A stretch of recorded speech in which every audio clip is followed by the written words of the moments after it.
Let's go teach the new girls some manners. 3 of them, 1 hallway, no witnesses left brave enough to follow. They dragged Vivian Callahan into the empty science building, past the dark windows, toward a bathroom where nobody would hear her. Preston Colby had her arm. His 2 friends had the rest. She didn't scream, she didn't cry, she didn't beg. She just looked at him, calm as still water, and said 7 words. "Last chance, let go of me right now." Preston laughed. "Or what? You gonna fight all 3 of us?" That was the exact moment he found out. What none of them knew, what nobody on that campus knew, was that the quiet freshman they'd been mocking for weeks had spent 10 years training in her grandmother's backyard. 10 years of discipline, 10 years of patience, 10 years of a promise she'd never once broken. Until tonight. 4 seconds later, 2 of them were on the floor. Every small town has a story it doesn't tell out loud. This one starts on a Tuesday morning in late August at a college most people have never heard of, Maplewood University. A quiet campus in the Midwest, red brick buildings, old oak trees, the kind of place where everyone thinks they know everyone. They didn't know her yet. They didn't know that the quiet girl unpacking boxes in dorm C had spent 10 years learning something most of them would never understand. Not yet.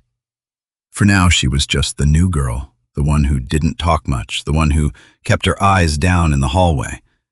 Nobody looks twice at a girl like that. That was exactly how she wanted it. Her name was Vivian Callahan. She was 18 years old, 5'4", quiet voice, careful hands. She moved into her dorm room alone. No big goodbye, no tears in the parking lot. Just her 2 suitcases and a duffel bag that clinked faintly when she set it down. Her roommate hadn't arrived yet. Vivian liked that. It gave her time to breathe. She unpacked slowly, folded her shirts into neat stacks, lined up her shoes by the door, set a small photo on her desk. It was an old photo, faded at the edges, a little girl maybe 7 years old, standing in a white uniform. Beside her, an older woman, silver hair pulled back tight, strong hands resting on the little girl's shoulders. Vivian looked at that photo for a long moment. Then she turned it slightly so it faced her bed, not the door. Some things were not for everyone to see. Her roommate arrived just before noon, a tall, energetic girl named Sam with a duffel bag on each shoulder and a mother trailing behind her carrying a lamp shaped like a cactus. "Hi, sorry, we're loud," Sam said, dropping her bags with a laugh. "It's a whole thing. You get used to it." "It's fine," Vivian said, and found somewhat to her own surprise that she meant it. Sam talked fast and moved faster, filling the small room with posters and string lights within an hour.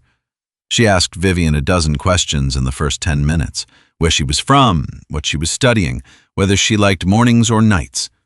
Vivian answered most of them honestly, if briefly. "You're quiet," Sam said, not unkindly, tacking a photo strip above her own bed.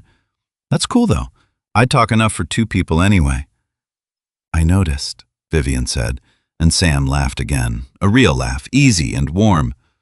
It was a small thing, a roommate who didn't push, who filled silence without demanding Vivian fill it back, but it made the room feel less like a box of borrowed furniture and more like something close to a home. By 9 the next morning, the dorm hallway was full of noise, suitcases rolling, parents hugging their kids goodbye, someone's speaker playing music too loud for so early in the day. Vivian stepped out into the hallway to find the shared bathroom. That was when she first heard his voice. Loud, confident, the kind of voice that expects a room to go quiet when it speaks. "Move the truck, man. I'm not walking around it." She turned the corner and saw him. Tall, broad shoulders, a gray Maplewood football hoodie even though practice hadn't started yet. He stood in the middle of the hallway like he owned it. 2 other guys stood behind him, laughing at everything he said before he even finished saying it. His name, she would learn later, was Preston Colby, quarterback, junior. Son of the Colby family, the ones whose name was on the new athletic center. Everyone on campus knew that name. Vivian didn't know it yet. She just saw a boy blocking a hallway, making a small, tired freshman drive his moving truck backward twice for no real reason. She said nothing. She kept walking, That was rule number 1. Her grandmother had taught her that rule a long time ago. You don't have to win every hallway. Vivian found her class schedule that afternoon: general biology, intro to psychology, chemistry, college composition, ordinary classes, ordinary Tuesday. She sat in the back of every room, not because she was ashamed of anything. She just liked the back. Fewer eyes on her. In her composition class, the professor asked everyone to introduce themselves: name, hometown, one interesting fact. Most students said something about sports or music or a pet they missed. When it was Vivian's turn, she stood up slowly. My name is Vivian Callahan. I'm from Ashgrove, and I guess I spent a lot of my childhood with my grandmother. That was it. That was all she gave them. A boy 2 rows over snorted quietly, not loud enough to get in trouble, just loud enough for the row around him to hear. Riveting, he muttered. A few people laughed. Vivian sat back down. Her face stayed calm, steady, like water that doesn't ripple no matter what falls into it. She had heard worse than that, much worse. That night she called her grandmother. The phone rang twice before a warm, steady voice picked up. Vivian, how was your first day? It was fine, Grandma, just a lot of new faces. Any of them worth worrying about? Vivian paused. She thought of the boy in the hallway, the one who made a stranger back up his truck twice. Maybe one, she said, but I didn't say anything. There was a small silence on the line, the kind of silence that meant her grandmother was smiling. Good girl, Loretta said. Silence is not the same as weakness, Vivian. Remember that. I remember. You only speak with your hands when there is no other choice left. You understand me? I understand. Then you'll be fine. They talked a little longer, the conversation settling into the easy, familiar rhythm they always fell into after the first few minutes. The kind of rhythm that only exists between 2 people who have spent a decade learning how to listen to each other. About the dorm, about the food, about a woman named Dolores who ran a diner near campus, a place Loretta had heard about from an old friend. Go say hello to her sometime, Loretta said. Good people find good people, even in new towns. Vivian promised she would. Before they hung up, her grandmother added one more thing. And, Vivian, whatever you do there, whatever happens, you do not have to prove anything to anyone. I know, Grandma. I mean it.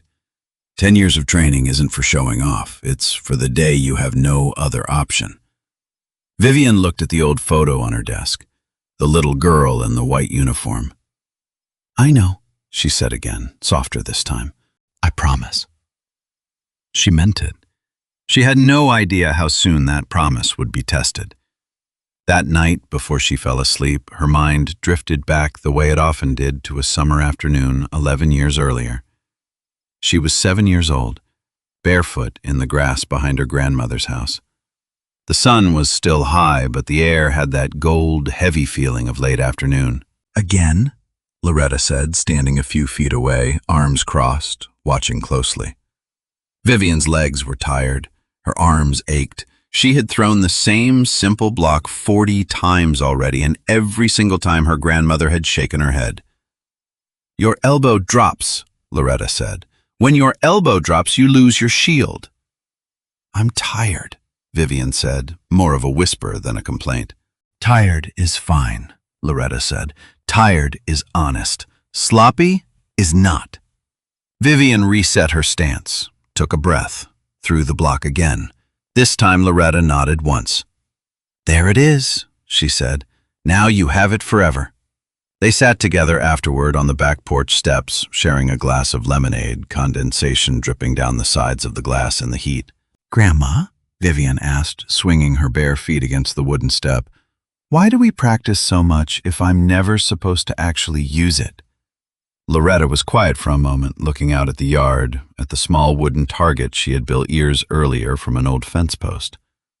You practice, she said slowly, so that the day you finally need it, your body already knows what to do before your fear has time to argue with it. But what if I never need it? Then you'll have spent your whole life becoming calm, patient, and strong, Loretta said, smiling. That's not wasted time, sweetheart. That's just a good life, whether you ever throw a single punch or not. Vivian remembered leaning her head against her grandmother's shoulder that day, the smell of cut grass and lemonade, feeling for the first time that the hours of practice meant something bigger than winning a fight. They meant becoming someone who didn't need to fight most of the time, someone who could choose. Lying in her dorm room 11 years later, staring at the ceiling, Vivian let that memory settle over her like a blanket. She still didn't know, not really, what kind of choice was waiting for her, but she trusted the way she had trusted her grandmother her whole life, that when the moment came, her body would remember what her fear could not argue with. The next 2 weeks moved the way the first weeks of college always move, fast, then slow, then fast again. Vivian found her rhythm, morning classes, a part-time shift at a diner 3 blocks off campus, evenings spent in a small, mostly empty gym in the basement of her dorm building. Almost nobody used that basement gym. Old mats, a single heavy bag with a crack running down one side, a mirror that hadn't been cleaned in years. Perfect. Vivian went there most nights after her homework was done. She didn't turn on all the lights. She didn't need them.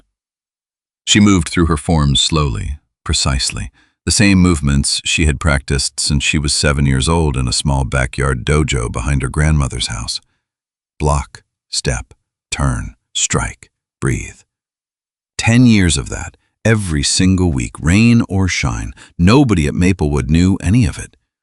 To her professors, she was a quiet, attentive student who always turned in her work early. To her classmates, she was the girl who sat in the back and said almost nothing. To Preston Colby, she wasn't anyone at all yet.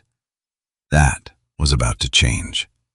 The diner where Vivian worked was called the Wagon Wheel. Small place, red vinyl booths, a bell over the door that rang every time someone walked in. The owner had hired Vivian on her second day in town, mostly because she showed up on time and didn't ask for more money than the job was worth. The woman who trained her was named Dolores Whitmore. Dolores was somewhere past 70, silver hair pinned back, hands that moved fast despite the years in them. She had worked at the Wagon Wheel for almost 3 decades. "You're quick," Dolores told her, watching Vivian carry 4 plates at once without dropping a single one.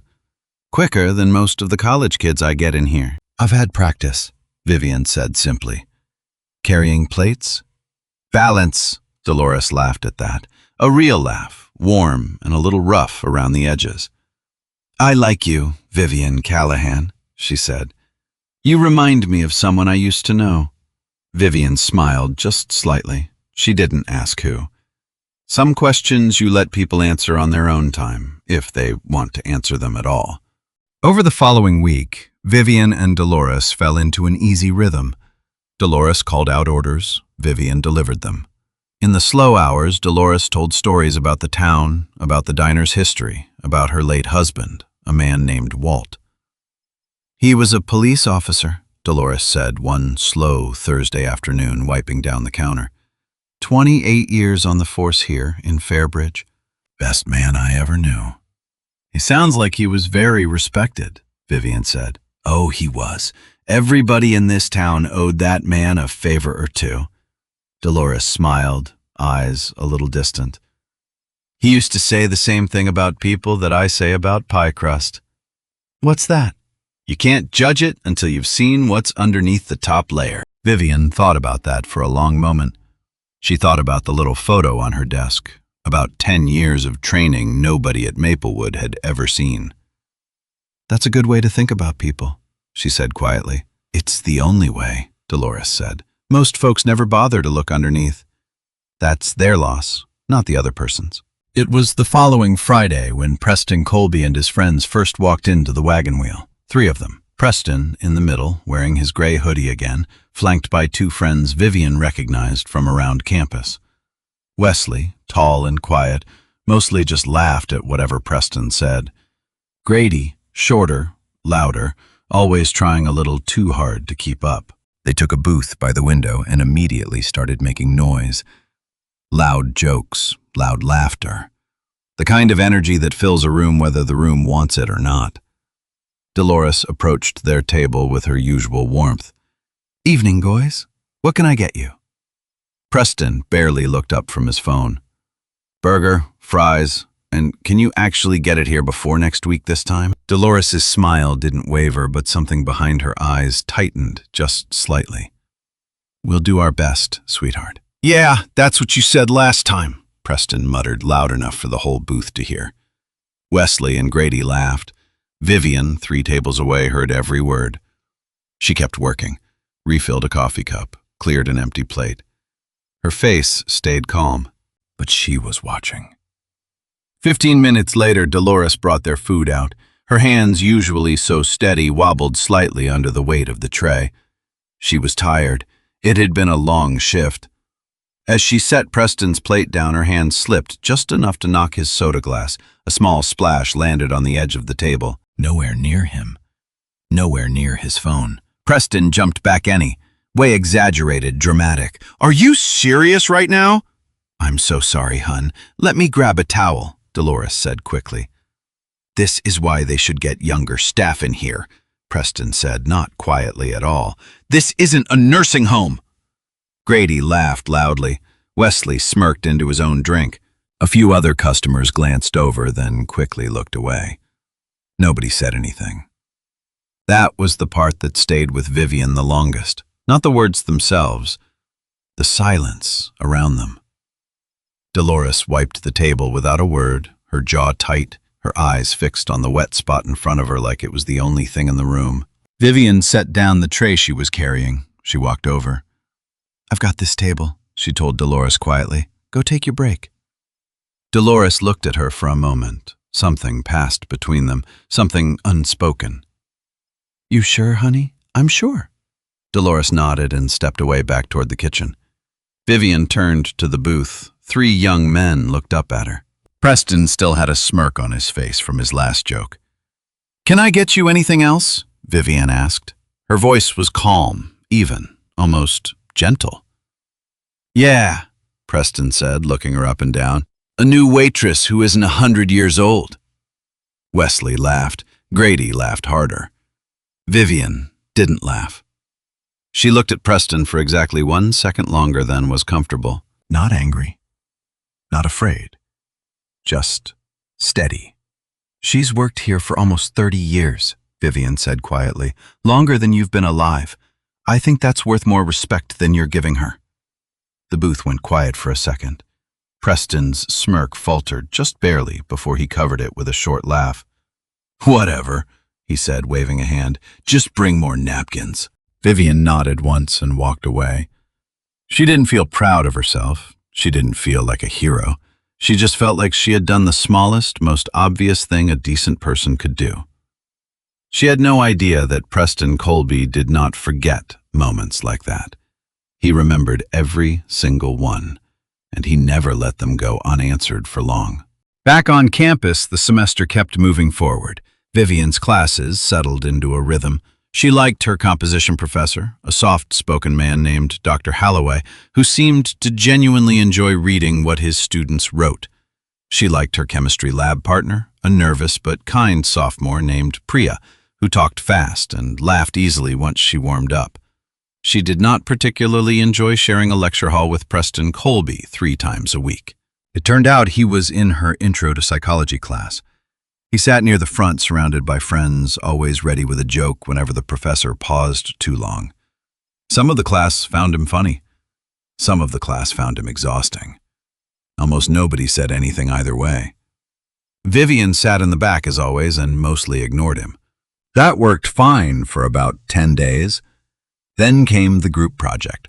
Professor Ellison, a sharp, no-nonsense woman in her 50s, assigned the class into groups of 4 for a research presentation on childhood development.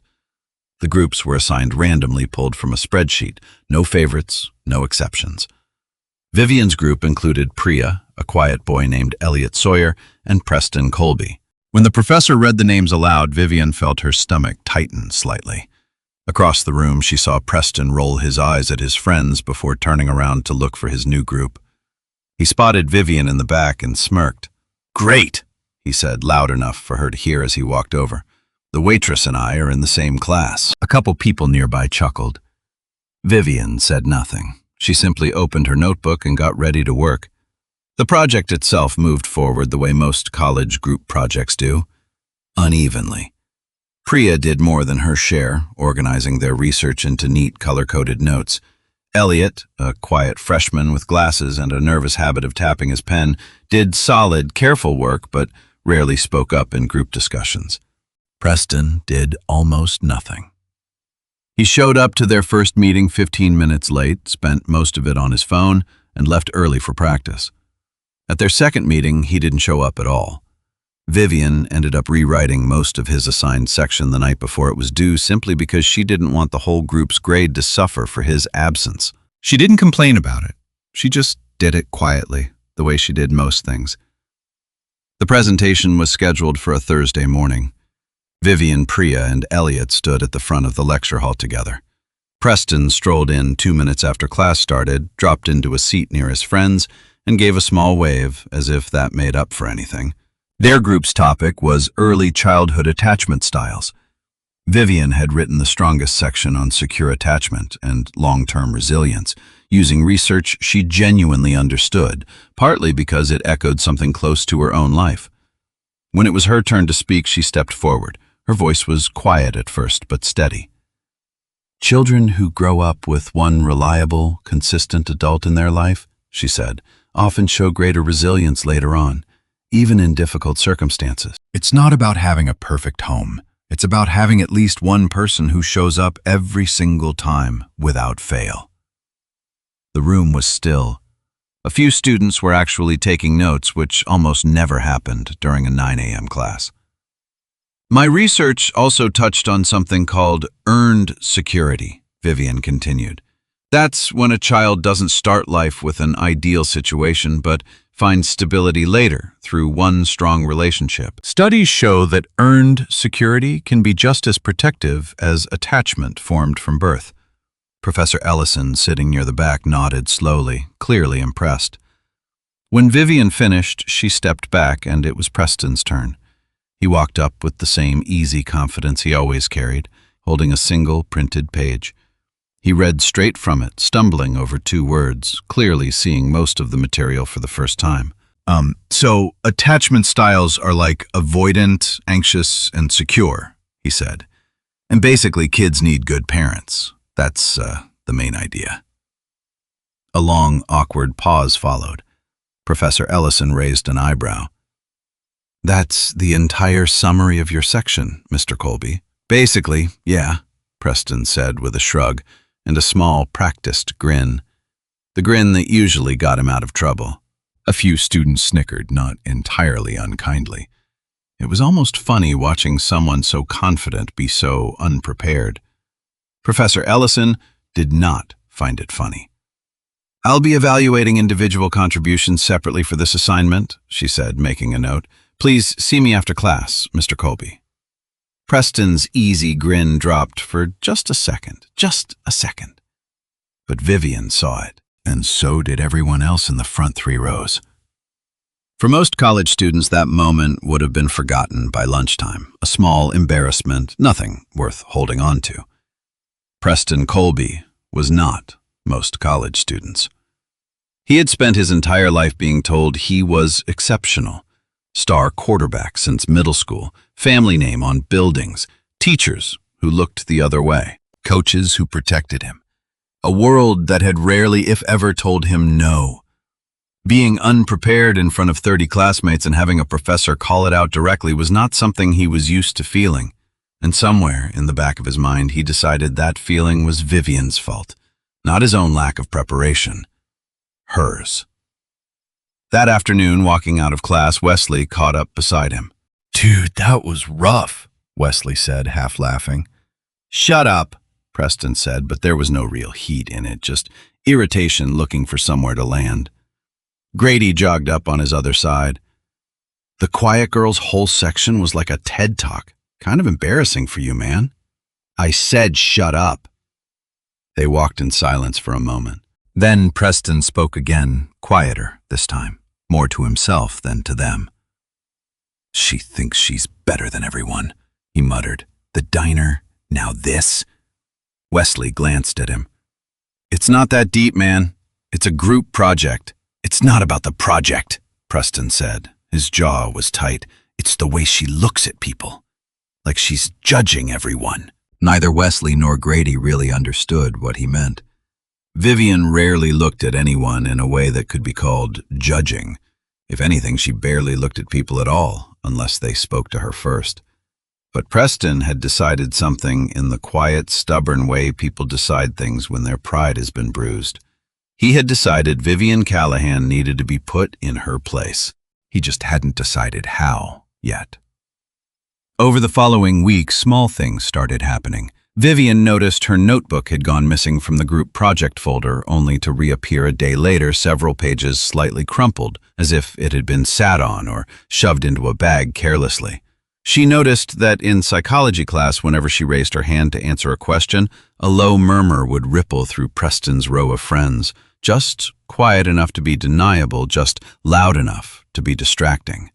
She noticed her name being mentioned in conversations that stopped the moment she walked past. None of it was dramatic. None of it, on its own, was even something she could report to anyone.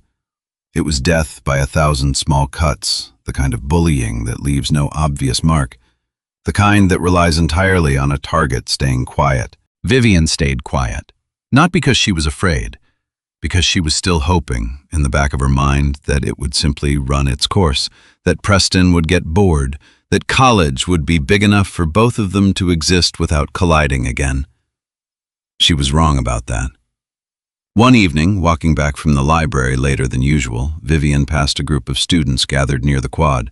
She recognized a few faces from her dorm along with Wesley and Grady standing near the edge of the group.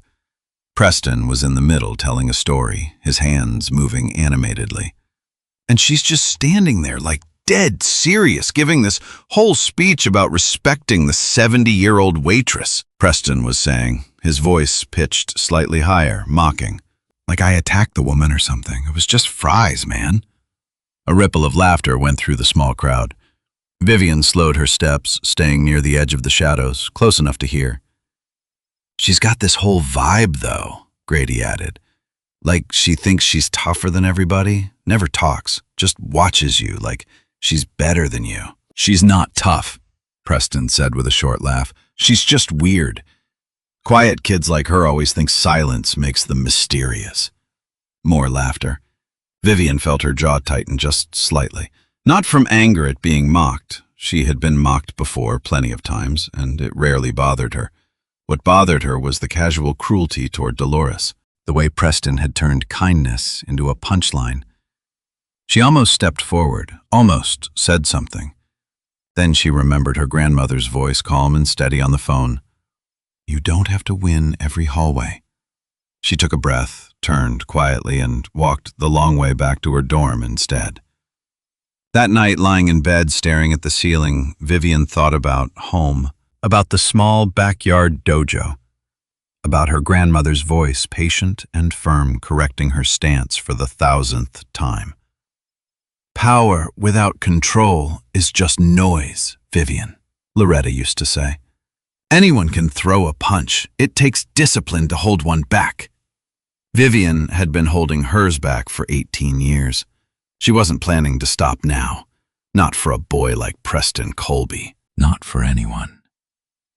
She closed her eyes and let sleep take her, unaware that across campus, in a dorm room 3 buildings over, Preston was still talking, still laughing, still deciding, somewhere in the stubborn corners of his mind, that this wasn't over.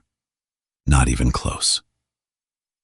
The following 2 weeks passed in an uneasy quiet, the kind of quiet that feels like the pause before a storm rather than the absence of one. Vivian kept her routine steady. Classes in the morning, shifts at the wagon wheel in the afternoon, practice in the basement gym at night, moving through her forms in the dim light, alone with her breathing and the soft thud of her feet against old mats. She and Dolores grew closer with each passing shift.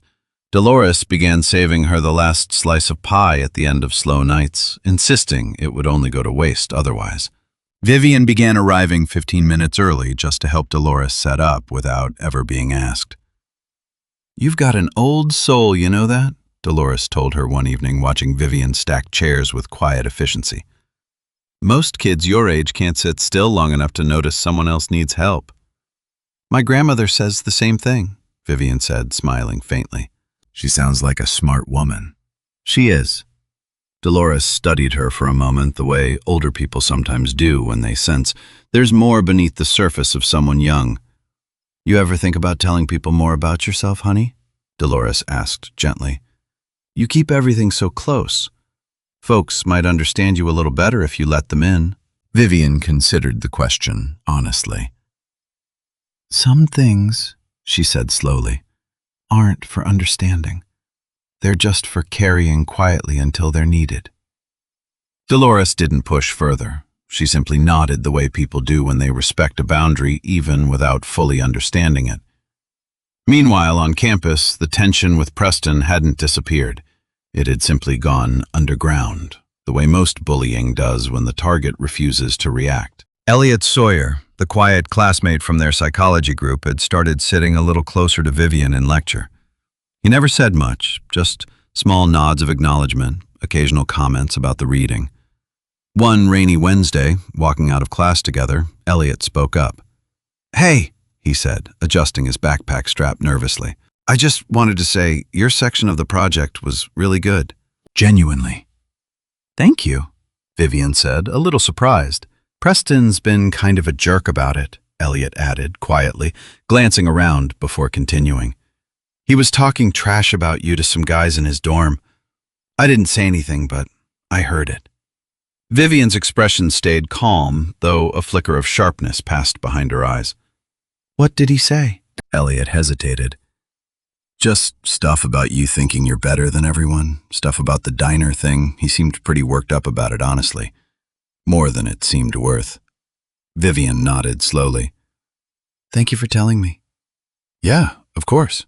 Elliot shifted his weight, clearly uncomfortable. I probably should have said something to him. I just don't know. Didn't want to make it worse, I guess. You don't have to apologize for that, Vivian said gently. Not everyone has to speak up the same way. Elliot gave her a small, grateful smile, and they walked the rest of the way in comfortable silence. But Vivian carried his words with her for the rest of the day. Preston seemed pretty worked up about it. More than it seemed worth. That was the part that stayed with her. Not the mockery itself, which she could brush off easily enough. It was the sense that something small had grown into something disproportionate in Preston's mind. That a bruised ego had turned into something closer to obsession. She thought about telling her grandmother. She decided not to. Not yet. There was nothing concrete to report, nothing beyond a feeling, a pressure building somewhere just out of sight. She had no way of knowing how right that feeling was. That weekend, Vivian sat cross-legged on her bed, a small notebook open on her lap. Sam was out with new friends from her hall. The room was quiet, lit only by the desk lamp. Vivian didn't write in the notebook every day, just on nights when something needed to settle. She uncapped her pen and wrote slowly. Some people think quiet means empty. It doesn't. Quiet is just where I keep everything that matters most. She paused, looking at the photo on her desk, at her grandmother's steady hands resting on a smaller version of herself. I used to think strength was something you showed people so they'd know not to mess with you. Grandma taught me something different. She said real strength doesn't need an audience. It just needs to be there when somebody smaller than you needs protecting. I think about Dolores a lot. 30 years at that diner and people still talk to her like she's invisible. She's not invisible. She's just been patient longer than most people know how to be. I think Preston is the kind of person who has never once had to be patient in his whole life. Everything came easy. A stumble in front of 30 classmates probably felt like the end of the world to him because nothing had ever gone wrong before. That doesn't excuse how he's acting. But it helps me understand it a little. Grandma always says, hurt people either learn from the hurt or they pass it on to somebody smaller than them. I don't know which kind of person Preston is yet. I hope for his sake it's the first kind. She closed the notebook, set down her pen, and turned off the lamp. Outside her window, the campus had gone quiet for the night streetlights, humming faintly over empty sidewalks. She had no way of knowing that 3 days later she would find out exactly which kind of person Preston Colby really was. The days leading up to it felt, in hindsight, almost deceptively ordinary. On Monday, Vivian turned in her chemistry lab report early, the way she always did, and Priya teased her about it over lunch, calling her disgustingly organized in a tone that made it sound like a compliment. On Tuesday, Dolores taught her how to make the diner's Thursday special, a chicken pot pie recipe that had been on the menu since before Vivian was born, and let her take a slice home wrapped in foil. On Wednesday, Elliot lent her his notes from a psychology lecture she'd missed for a dentist appointment, apologizing twice for his handwriting, even though it was perfectly legible. Small, ordinary kindnesses, stacking quietly on top of each other. The kind that build a life without anyone noticing they're doing it. Vivian noticed, though. She always noticed. It was one of the few things her 10 years of training hadn't taught her. She had simply always paid attention to the people who were kind to her and remembered it, the way some people remembered songs. 3 days later, everything changed.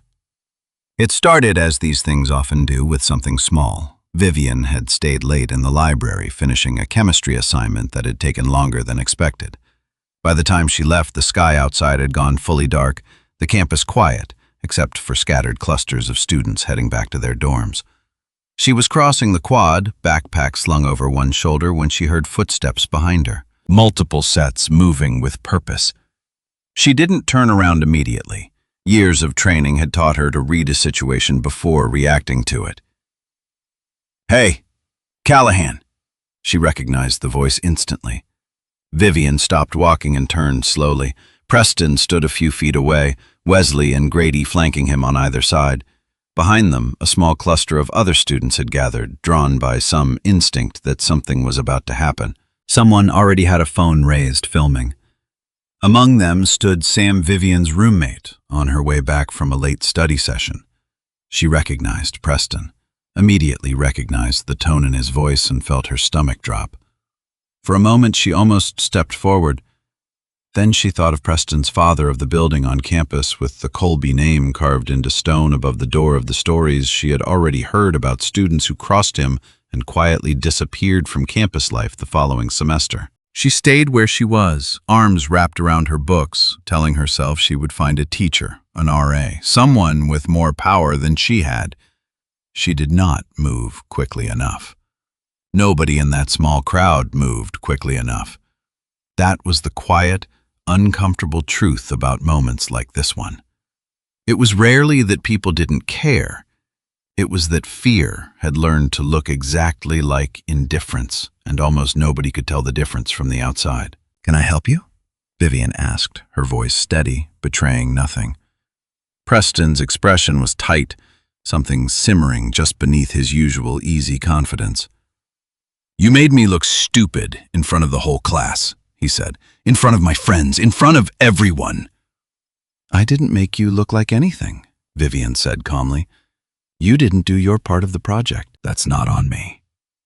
A murmur went through the small crowd. A couple of students exchanged uncomfortable glances, but nobody stepped forward. "See, this is exactly what I'm talking about," Preston said, turning slightly toward the crowd, playing to them now. "This attitude, like she's better than everybody, like the rules don't apply to her." "I never said that," Vivian replied evenly. "You didn't have to." Preston stepped closer, close enough now that Vivian could see the anger simmering beneath his forced smile. "Maybe you need someone to actually teach you a lesson about respect." Behind him, Grady laughed nervously, though it sounded less confident than it had weeks earlier at the diner.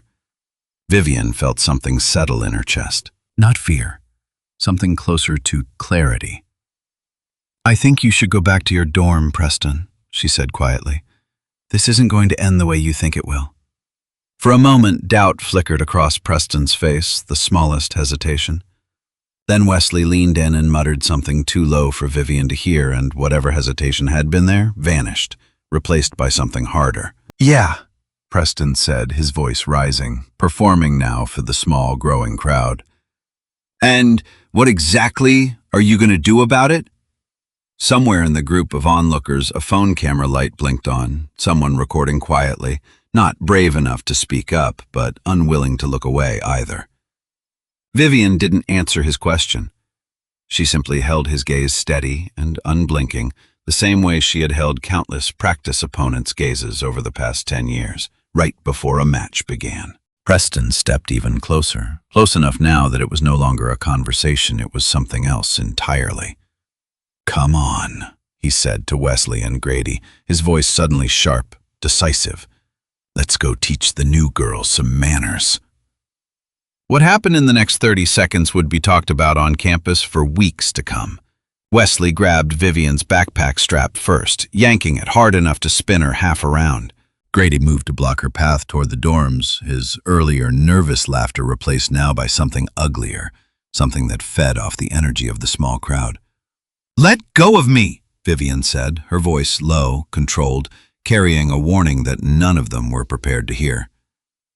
"Or what?" Preston said, stepping in front of her, close enough that she could smell the cologne he always wore too much of. "You gonna cry, call your grandma?" Something in Vivian went very still, not frozen, still the way deep water is still right before something moves beneath the surface. "Take us somewhere private," Preston said, suddenly glancing toward the crowd, then back at his friends, a new idea forming behind his eyes, something crueler than he'd originally planned. "The bathroom in the science building. Nobody's there this late." "Preston, man, maybe we should just—" Wesley started, some flicker of hesitation crossing his face. "Shut up and grab her arm," Preston snapped.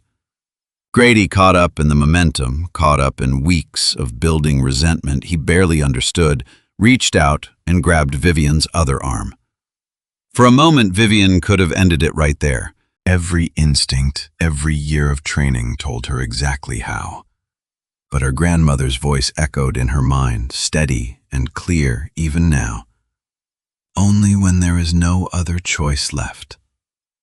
There were still people watching, still a chance this would end without anyone getting hurt, without her having to reveal 10 years of discipline to a crowd that wasn't ready to understand it. So she let them pull her forward, not because she was weak, because she was choosing one final time to give this moment the benefit of the doubt. They dragged her across the quad past the library toward the science building, its windows dark except for the dim emergency lighting inside. A few students from the crowd trailed behind at a distance, phones still raised. Nobody quite brave enough to step in, nobody quite willing to look away. Elliot Sawyer was one of them. He stood frozen near the edge of the crowd, his hands trembling slightly as he held up his own phone, recording everything, his mind racing, torn between the fear of getting involved and the growing sick certainty that he couldn't just walk away. He didn't step forward. Not yet. But he didn't stop recording either. The science building doors swung shut behind them with a heavy, final sound cutting off most of the outside noise, leaving only the hum of the emergency lights and the sound of 4 sets of footsteps echoing down an empty hallway. Preston pushed open the door to the first-floor women's restroom, glancing back at Vivian with an expression that had long since abandoned any pretense of playfulness. "In there," he said. "Let's see how tough the quiet girl really is once nobody's around to save her." Vivian looked at the open door, at the dim, empty room beyond it. Then she looked at Preston and Wesley and Grady, still gripping her arms, their faces caught somewhere between adrenaline and the first faint edges of doubt. She thought of her grandmother's photo on her desk. She thought of 10 years of forms practiced in silence. She thought of one simple, steady promise made over a phone call weeks ago that felt like a lifetime away now. You only speak with your hands when there is no other choice left. Vivian took a slow breath, and for the first time since she had arrived at Maplewood University, she stopped holding back. "Last chance," she said quietly, her voice carrying a calm that made even Preston's grip loosen slightly. "Let go of me. Right now." Nobody moved. The hallway went completely silent, the kind of silence that exists only in the half-second before everything changes. Somewhere behind them near the door, a phone camera light blinked steadily, watching, recording, waiting. Preston's grip tightened on her arm. He had no idea what he was standing next to. 10 years of discipline, 10 years of patience, 10 years of a promise finally reaching its limit. Vivian took one last breath, and this time she did not back down.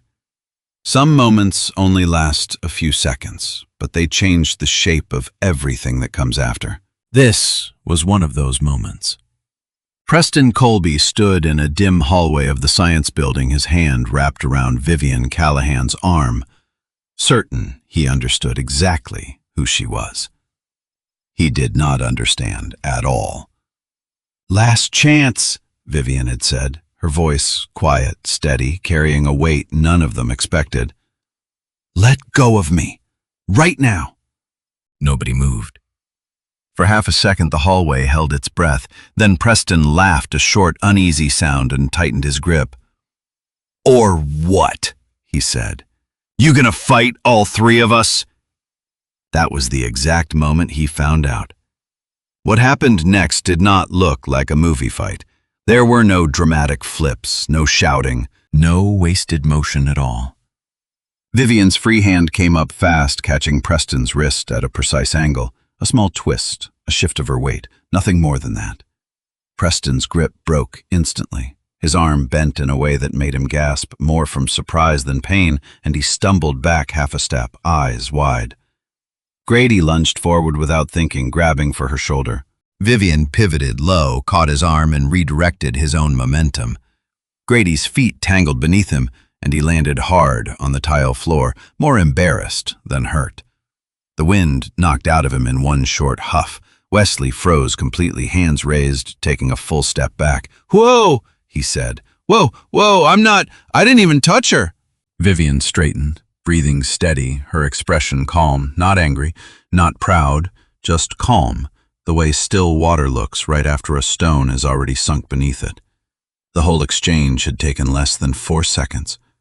Preston stood there, cradling his wrist, staring at her like she had just spoken a language he didn't recognize. "What," he said slowly, "was that?" 10 years of training," Vivian said quietly. "That your friend can confirm if he ever gets back up." Grady groaned from the floor, still catching his breath. Behind them, near the door, a small cluster of students stood frozen, phones still raised, nobody quite sure what they had just witnessed. Elliot Sawyer stood among them, his own phone trembling slightly in his hand, the screen still recording every second. He had seen the whole thing, from the moment Preston grabbed her arm to the 4 seconds that followed to the stunned silence hanging in the hallway now. He did not step forward, not yet. But his thumb, almost on its own, tapped the button to save the video before anyone could ask him to delete it. Preston's face had gone through several colors in the span of a few seconds. Pale first from shock, then red from something closer to humiliation. "You attacked me," he said, his voice rising, already shifting into a different story than the one that had actually happened. "You just attacked me." "I asked you to let go," Vivian said evenly. 3 times. "That's not what happened," Preston snapped, glancing toward the small crowd searching for support. "She grabbed me first. Ask anybody." A few students exchanged uncertain glances. Nobody spoke up either way. Wesley, still standing several feet back, said nothing at all, his earlier bravado completely gone. Grady finally pushed himself up off the floor, wincing, rubbing his shoulder. "Man, my arm," he muttered, more to Preston than anyone else. "See?" Preston said quickly, pointing at him. "She hurt him. Look at that." "I'm fine," Grady mumbled, though he kept rubbing his shoulder anyway, unsure now which version of events he was supposed to believe. Vivian looked at Preston for a long moment, not with anger, with something closer to disappointment. "You should go to the health center and have that wrist checked," she said. "It's probably just strained." "I was careful." "Careful," Preston repeated, almost laughing, though there was no humor in it. "You think this is over?" "I think you should go home," Vivian said quietly. "Before this gets any worse for you." She turned, picked up her backpack from where it had fallen, and walked past the small crowd without another word. Nobody stopped her. Nobody said anything at all.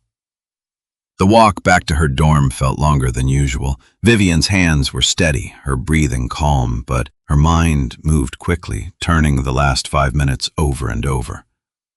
She had kept her promise, mostly. She had given every warning she could give. She had used only what was necessary and nothing more.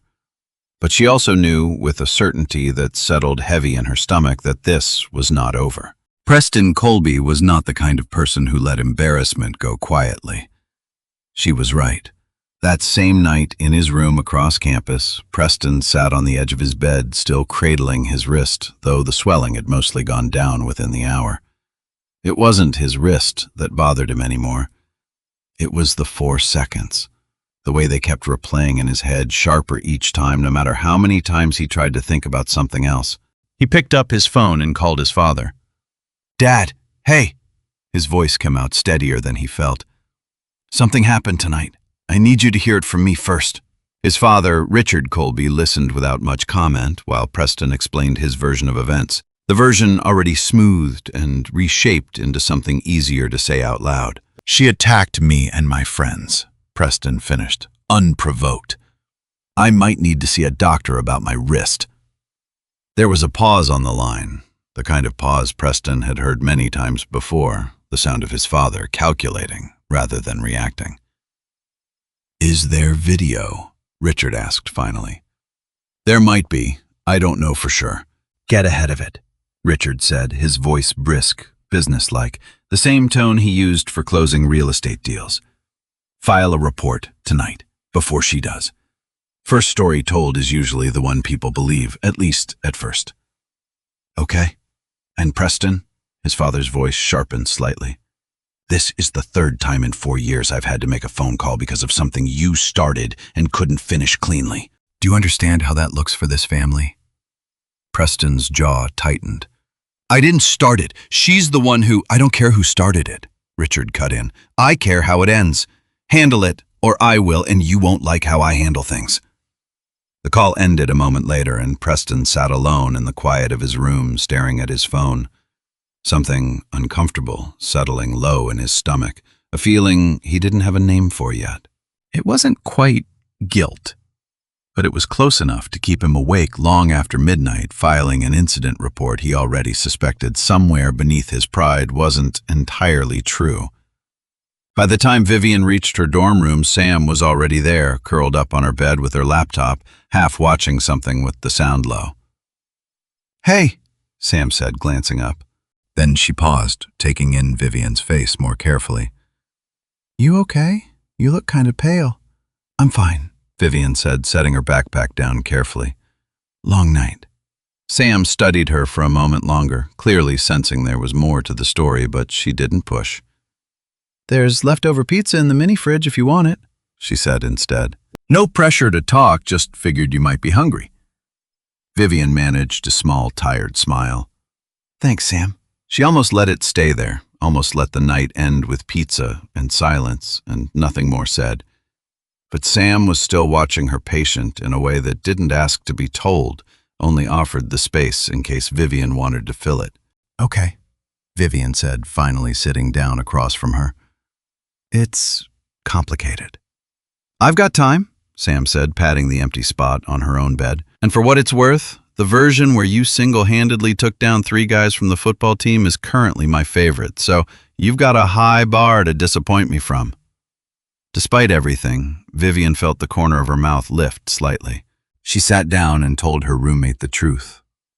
All of it. The hallway, the warnings, what happened after. Sam listened without interrupting, her expression shifting slowly from surprise to anger to something firmer by the time Vivian finished.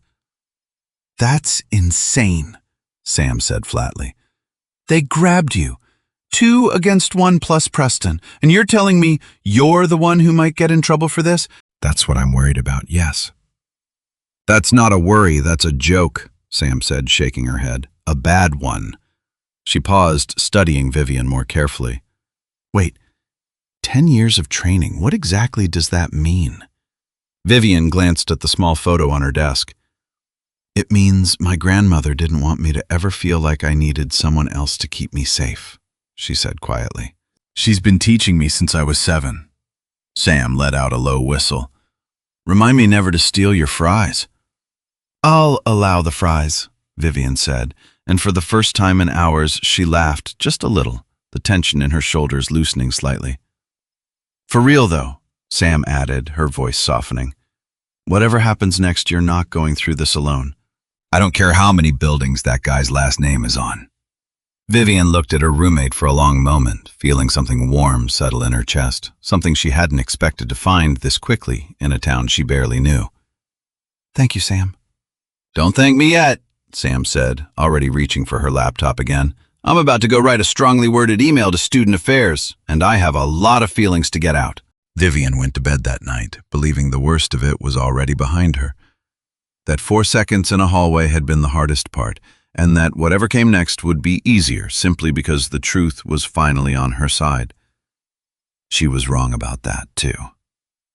By the next morning, the video was already spreading, not widely, not yet, but enough. A handful of students had seen it in their group chats before their first class even started. A blurry, shaky clip showing Preston Colby grabbing Vivian's arm and 4 fast seconds of motion that ended with him stumbling back and Grady on the floor. The captions attached to it varied wildly. Some said Vivian had attacked them unprovoked. Others said Preston had it coming. A few simply asked in disbelief, "Who is this girl?" Vivian didn't see any of it before her first class. She didn't check her phone much in the mornings, a habit her grandmother had encouraged since childhood. She found out the hard way instead. Walking into her Intro to Psychology lecture, she felt every head in the room turn just slightly as she made her way to her usual seat in the back. Whispers followed her down the aisle. She kept her eyes forward, her expression calm, and sat down without acknowledging any of it. Elliot slid into the seat beside her a moment later, his face tight with worry. "You okay?" he asked quietly before class started. "I'm fine," Vivian said. "Why?" Elliot hesitated, glancing around before lowering his voice further. "There's a video going around. From last night." Vivian's stomach tightened slightly, though her face stayed calm. "I figured there might be," she said. "It's not bad," Elliot added quickly. "I mean, it doesn't look bad for you. It's just people are talking." Before Vivian could respond, Professor Ellison walked in, and the room settled into its usual rhythm, though the whispers didn't fully disappear, just dropped low enough to hide beneath the lecture. Vivian spent the entire class only half listening, her mind circling back again and again to 4 seconds in a hallway and everything that might come from them. She had followed every rule her grandmother taught her. She had given every warning. She still felt somewhere deep in her chest the old fear that doing the right thing wouldn't be enough to protect her from what came next. That fear turned out to be justified faster than she expected. At exactly 11:15 that morning, Vivian received an email from the Office of Student Conduct requesting her presence at a meeting that afternoon at 3 o'clock. The subject line read simply, "Incident Report Review." She read it twice, standing in the hallway outside her chemistry class, her stomach sinking slowly. She had not filed any report. Someone else had. At 2:55 that afternoon, Vivian sat in a small waiting area outside the Office of Student Conduct, her hands folded in her lap, her back straight. She had called her grandmother during her lunch break, keeping her voice steady, even as she explained what had happened. Loretta had listened without interrupting, the way she always did. "You did exactly what we practiced," she said finally. "Warnings first, minimum force, nothing more than necessary." "I know," Vivian said, "but they're saying I attacked them." "People who cause harm rarely tell the story the way it actually happened," Loretta said, her voice calm but firm. "That's not new, Vivian. That's just how frightened, prideful people protect themselves." "What do I do?" "You tell the truth," Loretta said simply, clearly, calmly, one time. "And then you let the truth do the rest of the work, even if it takes longer than you'd like."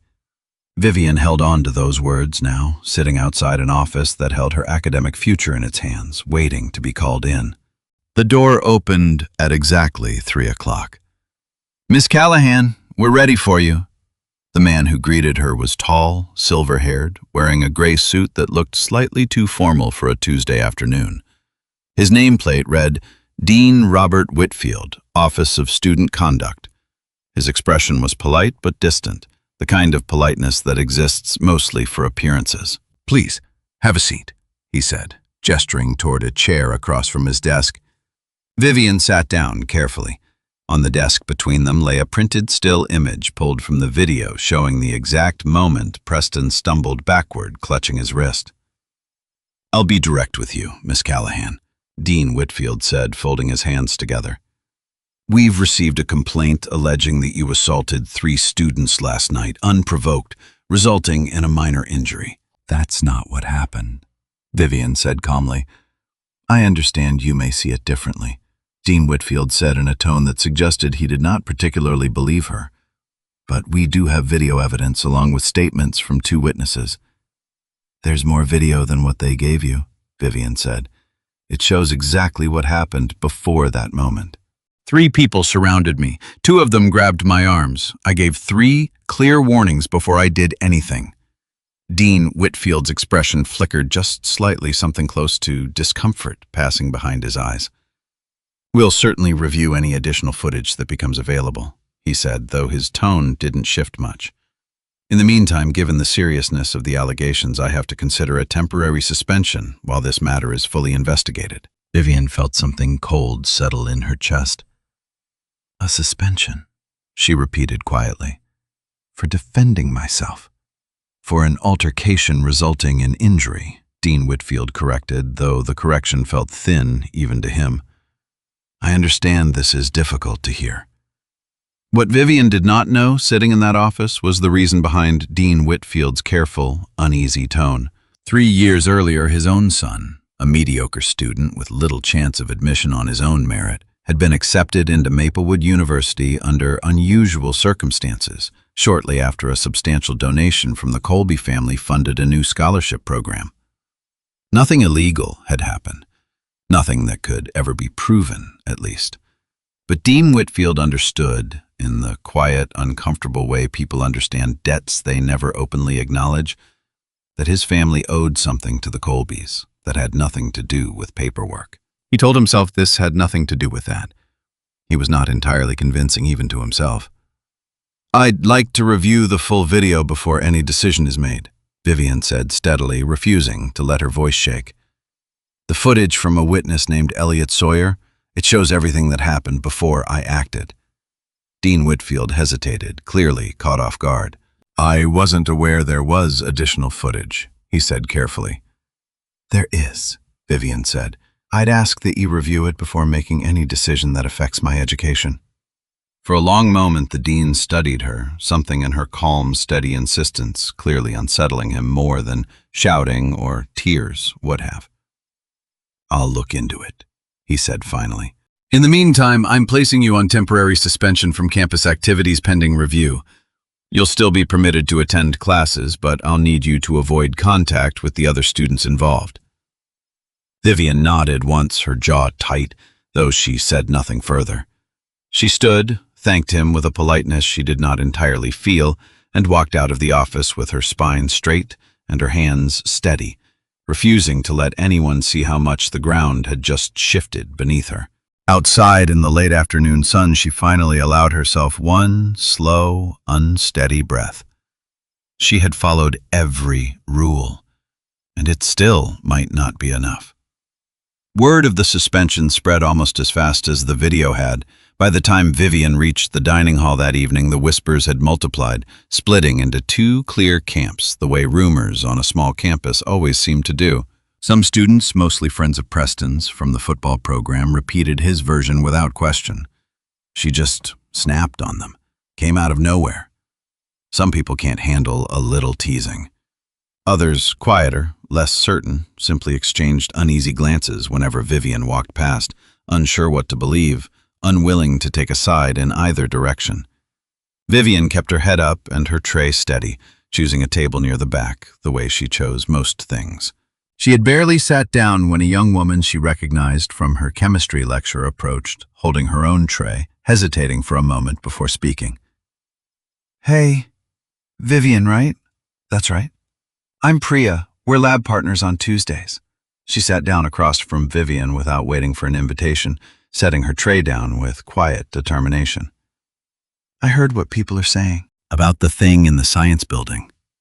Vivian braced herself slightly, half expecting another version of the same tired story, another voice repeating what was easiest to believe. For what it's worth, Priya continued, my roommate's cousin was actually there. She said Preston and his friends grabbed you first. Multiple witnesses saw it. People just don't always say the true version out loud because it's easier to repeat the version that doesn't make anyone uncomfortable. Vivian looked at her, something in her chest loosening slightly. Thank you for telling me that, she said quietly.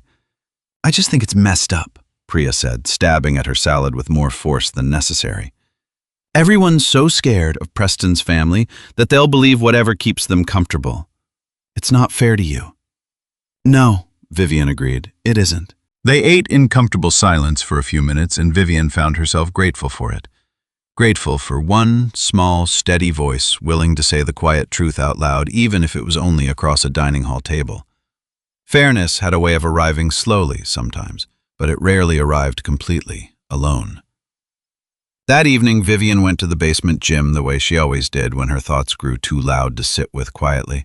She moved through her forms slower than usual, letting each motion stretch out, giving her mind room to settle between each breath. Block, step, turn, strike, breathe. The old cracked, heavy bag swung gently under her hands, the familiar rhythm grounding her in a way words rarely could. She thought about the suspension, about Dean Whitfield's careful, distant politeness, about the quiet unfairness of being punished for surviving something she never asked for. She thought about her grandmother's church basement in Fairbridge, about 30 years of women learning they didn't have to be afraid about the people who had tried more than once to make that stop. They kept showing up anyway. Vivian threw one final strike, controlled and precise, and let her hands drop to her sides, breathing steady in the dim, empty room. Whatever happened next, she decided she would keep showing up too.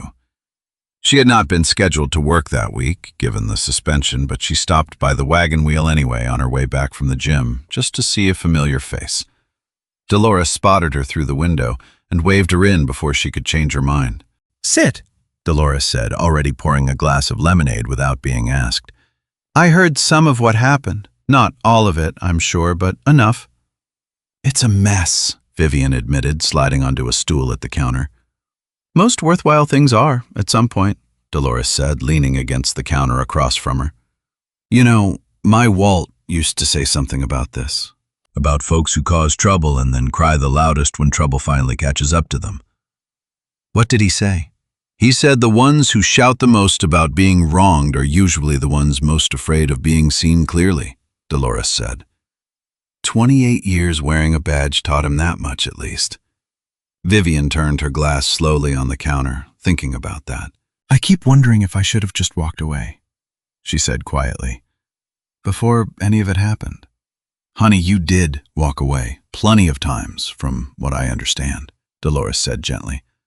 There's a difference between walking away from trouble and letting trouble corner you until you've got no choice left.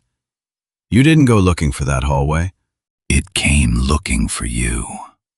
Vivian managed a small, tired smile. You always know what to say. 30 years behind this counter, Dolores said, patting her hand warmly. You learn a thing or two about people, and about which ones deserve your worry and which ones don't. Before Vivian left, Dolores pressed a small paper bag into her hands, warm from the oven, the smell of cinnamon still clinging to it. For the walk back, Dolores said, waving off the thanks before Vivian could offer any. A person thinks better on a full stomach. Trust me on that one. Vivian left the diner 20 minutes later, the weight in her chest just slightly easier to carry. Grateful, not for the first time, that this small town had handed her a friend she hadn't known she needed. That evening, Officer Hank Douglas sat in the small security office near the main gate of campus, reviewing the day's incident logs, the way he did every evening, out of habit more than obligation. Hank was 63 years old, broad-shouldered with a gray mustache and the kind of steady, watchful eyes that 31 years on the Fairbridge police force had given him. He'd taken the campus security job 2 years earlier, after retiring mostly because sitting at home had started to feel like slowly disappearing. The log entry caught his attention immediately. Incident report. Altercation near Hendricks Science Building. Preston, Colby, Wesley, Nash, Grady, Simmons versus Vivian Callahan. Colby. Hank's eyes narrowed slightly at the name. He remembered vaguely hearing about a complaint from a few years back, from when he was still occasionally consulted by the local police department on matters involving prominent local families. A quiet complaint filed and then quickly withdrawn involving the Colby name. Nothing had ever come of it. The family's lawyer had been fast and thorough, and the whole matter had simply evaporated within a week. Hank had never forgotten it, though. Not because it was dramatic, because it was quiet. And quiet things, in his experience, often had a way of repeating themselves. He pulled up the incident report on his computer screen, reading through it slowly. The official complaint filed by Preston Colby himself described Vivian Callahan as the aggressor, claiming she had attacked all 3 young men without provocation. Hank frowned, rereading the report a second time. Something about it didn't sit right. He'd spent 3 decades reading statements, learning to hear the small inconsistencies hidden beneath confident words. And Preston's statement, though detailed, felt rehearsed. Too clean. Too convenient. He decided quietly to ask a few questions of his own, the way he always had, one conversation at a time, never in a hurry, never showing his hand before he was ready. The next morning, before his shift officially started, Hank walked the short distance to the Wagon Wheel Diner, a place he'd been eating breakfast at for nearly 15 years, long before he ever worked at Maplewood. Dolores greeted him with her usual warm smile, sliding a cup of coffee across the counter before he'd even sat down. "Morning, Hank. The usual?" "Please," he said, settling onto his stool. "Quiet morning." "Quieter than yesterday," Dolores said, wiping down the counter. "Had some excitement around here last night, apparently. My new girl got herself into some kind of trouble on campus." Hank's eyebrows rose slightly. "New girl. Vivian. Sweet as anything. Works the evening shift with me most days." Dolores shook her head slowly. "I don't know all the details, but from what I heard, some football players cornered her and she ended up in some kind of scuffle." "You know her well?" Hank asked, his voice carefully casual. "Well enough to know she's not the type to start trouble," Dolores said firmly. "That girl stood up for me not 2 weeks after she started working here, when some spoiled kid decided it was funny to mock an old woman's hands shaking a little." Her expression softened. "She didn't have to do that. Most people wouldn't have." Hank sipped his coffee slowly, thinking. "You wouldn't happen to know if that spoiled kid's name was Preston Colby, would you?" Dolores's eyes narrowed slightly. "How'd you know that?" "Lucky guess," Hank said quietly, though it wasn't luck at all. He finished his coffee, left a generous tip, and walked back toward campus with a familiar, uneasy feeling settling into his gut, the kind of feeling that had rarely steered him wrong over 30 years of police work. Something about this story had more layers than anyone at that meeting yesterday had bothered to look for. He intended to look for them himself, the last piece already beginning to fall into place in his mind, though he wasn't ready to say so out loud, not even to himself. 2 days passed in a strange, suspended kind of quiet. Not everyone on campus had settled comfortably into Preston's version of events. Wesley Nash sat alone at the far end of the cafeteria that same afternoon, pushing food around his tray without much interest. Grady dropped into the seat across from him a moment later, still favoring his shoulder slightly. "You've been weird since Tuesday," Grady said. "I've been thinking," Wesley said quietly. "About what?" Wesley glanced around before lowering his voice. "About the report Preston filed. He said she attacked us first. That's not exactly how I remember it." Grady shifted uncomfortably. "Man, don't start this. I'm not starting anything. I'm just saying." Wesley set down his fork. "She told him to let go. 3 times. I heard it." "You heard it too." "So what, you want to just, tell everyone Preston lied?" "I don't know what I want," Wesley admitted. "I just don't love that my name is attached to a story that isn't true." Grady didn't answer right away. He picked at his food, clearly wrestling with something similar, though neither of them said it out loud. His dad's basically running this whole thing now, Grady said eventually. You really want to be the guy who goes against that? Wesley didn't have an answer for that either, not yet. But the question stayed with him for the rest of the day, quiet and persistent, the way true things often do when they're waiting for someone brave enough to finally say them. Grady, for his part, said nothing more about it. But he noticed over the following days that he stopped laughing quite as easily whenever Preston brought the story up with new people retelling it a little differently each time, the details sharpening in his own favor with every version. Vivian attended her classes as required, though she noticed the whispers hadn't fully faded, and a few students who used to nod politely in the hallway now avoided her eyes entirely. Elliot walked with her more often now, a quiet, steady presence beside her in the hallways, though he still hadn't offered his video footage to anyone official. I want to help, he told her quietly on the second afternoon as they walked together toward the library. I keep thinking about what happens after. Preston's dad basically funds half the athletic department. If I hand this over and it doesn't work, I'm the guy who tried to take down the football program's favorite son and failed. Vivian nodded slowly, understanding more than she let on.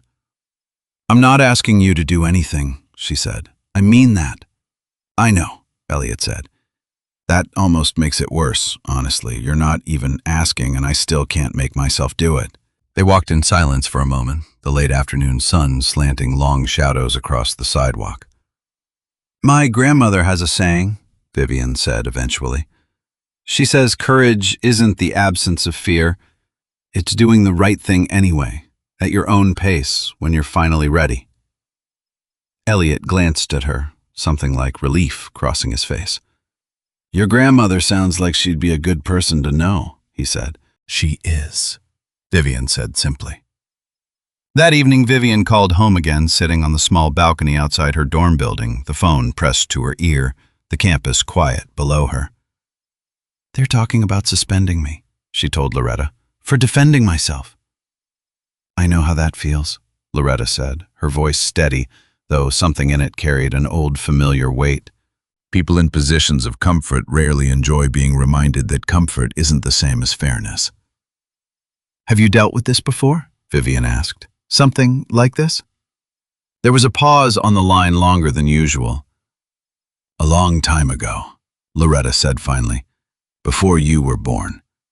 I ran a self-defense class for women in Fairbridge for over 30 years, Vivian. Free classes, most of them held in the basement of a small church on Union Street. I taught women who had never been allowed to believe they could protect themselves. Vivian sat up, slightly surprised. Her grandmother rarely spoke about the details of those years. I never knew it was in Fairbridge, she said slowly.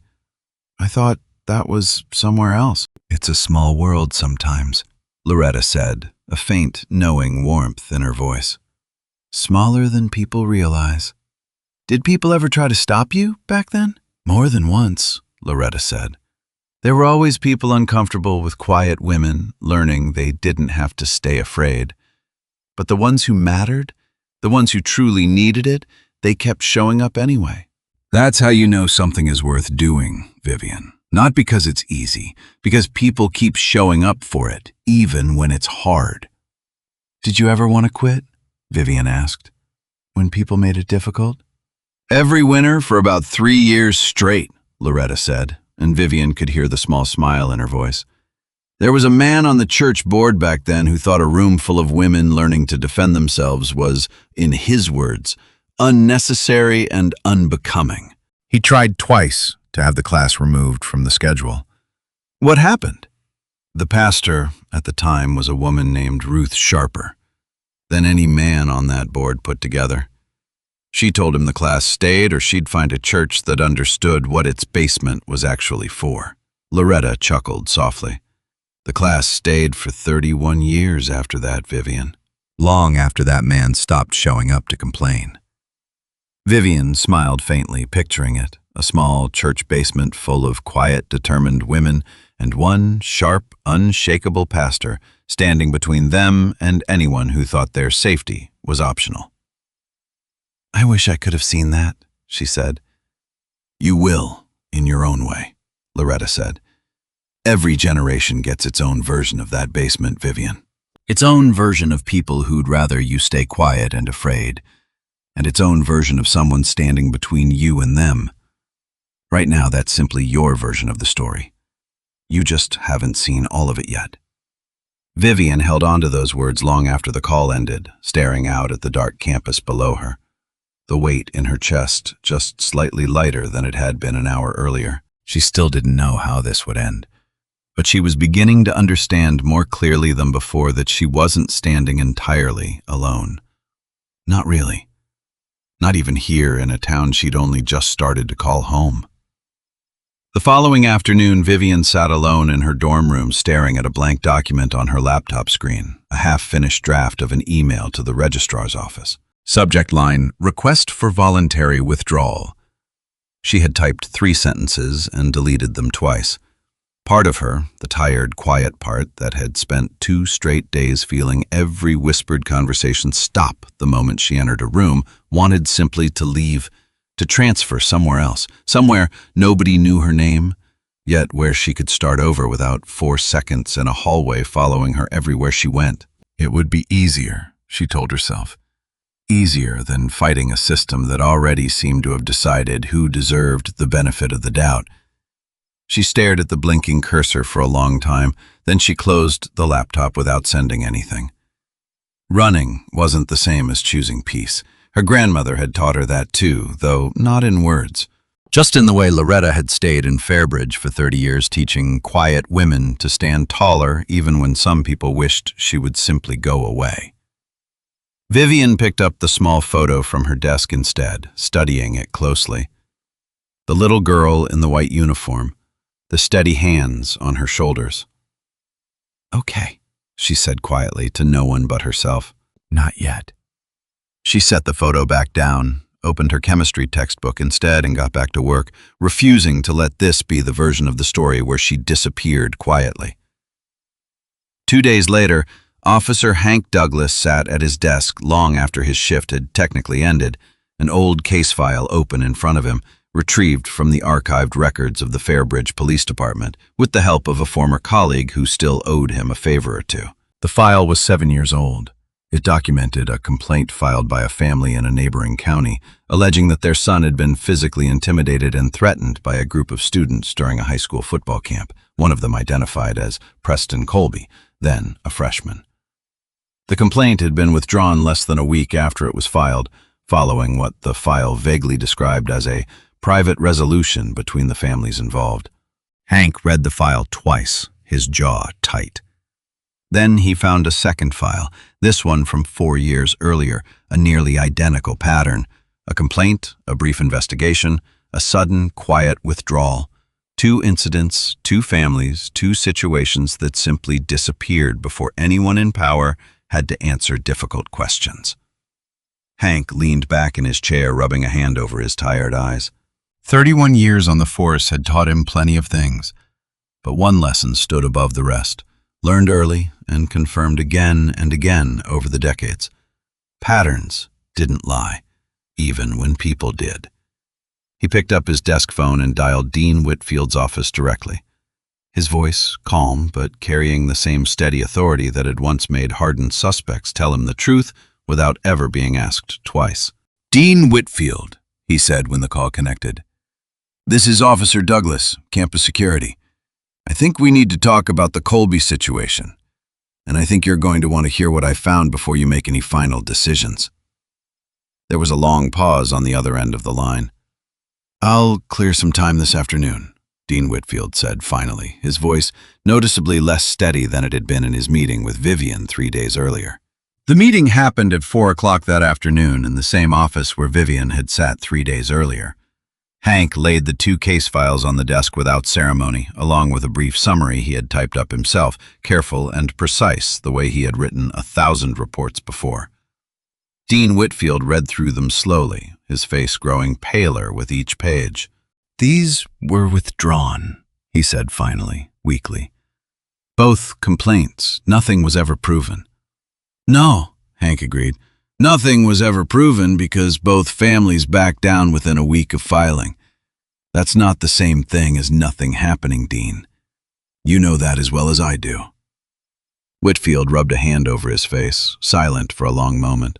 I have a suspension in place, he said finally. Based on the evidence I had at the time. You had one witness statement, written by the young man with the most reason in the world to lie, Hank said evenly. I'd strongly recommend reviewing any additional footage before that suspension goes any further. I understand there may be more of it than what was originally submitted. Whitfield looked up sharply. You've seen it? Not yet, Hank said, but I intend to. The dean was quiet for a long moment, staring down at the two old case files at a pattern 7 years in the making that he had never once been shown before today. I'll reopen the review, he said finally, his voice quieter now, some of its earlier certainty gone. Full review. All available footage. Good, Hank said simply, gathering his files. That's all I'm asking. He sat alone at his own desk again that evening, out of habit more than necessity, looking once more at the two case files spread out in front of him. For the first time since this whole thing started, he allowed himself a small, tired smile. The truth, once it started moving, had a way of refusing to stay quiet for long. Outside evening was settling over Maplewood University, the sky fading into soft shades of orange and gray above the old brick buildings. Vivian didn't know yet about the phone call or the case files or the quiet, careful work already being done on her behalf by people she barely knew. She only knew that tomorrow was another day she intended to face without running. She sat by her window that night, watching the campus lights flicker on, one by one, and thought about her grandmother's words from years ago, spoken on a porch step over lemonade in a summer that felt like a lifetime ago now. You practice so that your body already knows what to do before your fear has time to argue with it. She hadn't fully understood back then that the same lesson applied to more than just her hands. It applied to staying, to waiting, to trusting that patience held long enough eventually turned into something that looked a great deal like strength.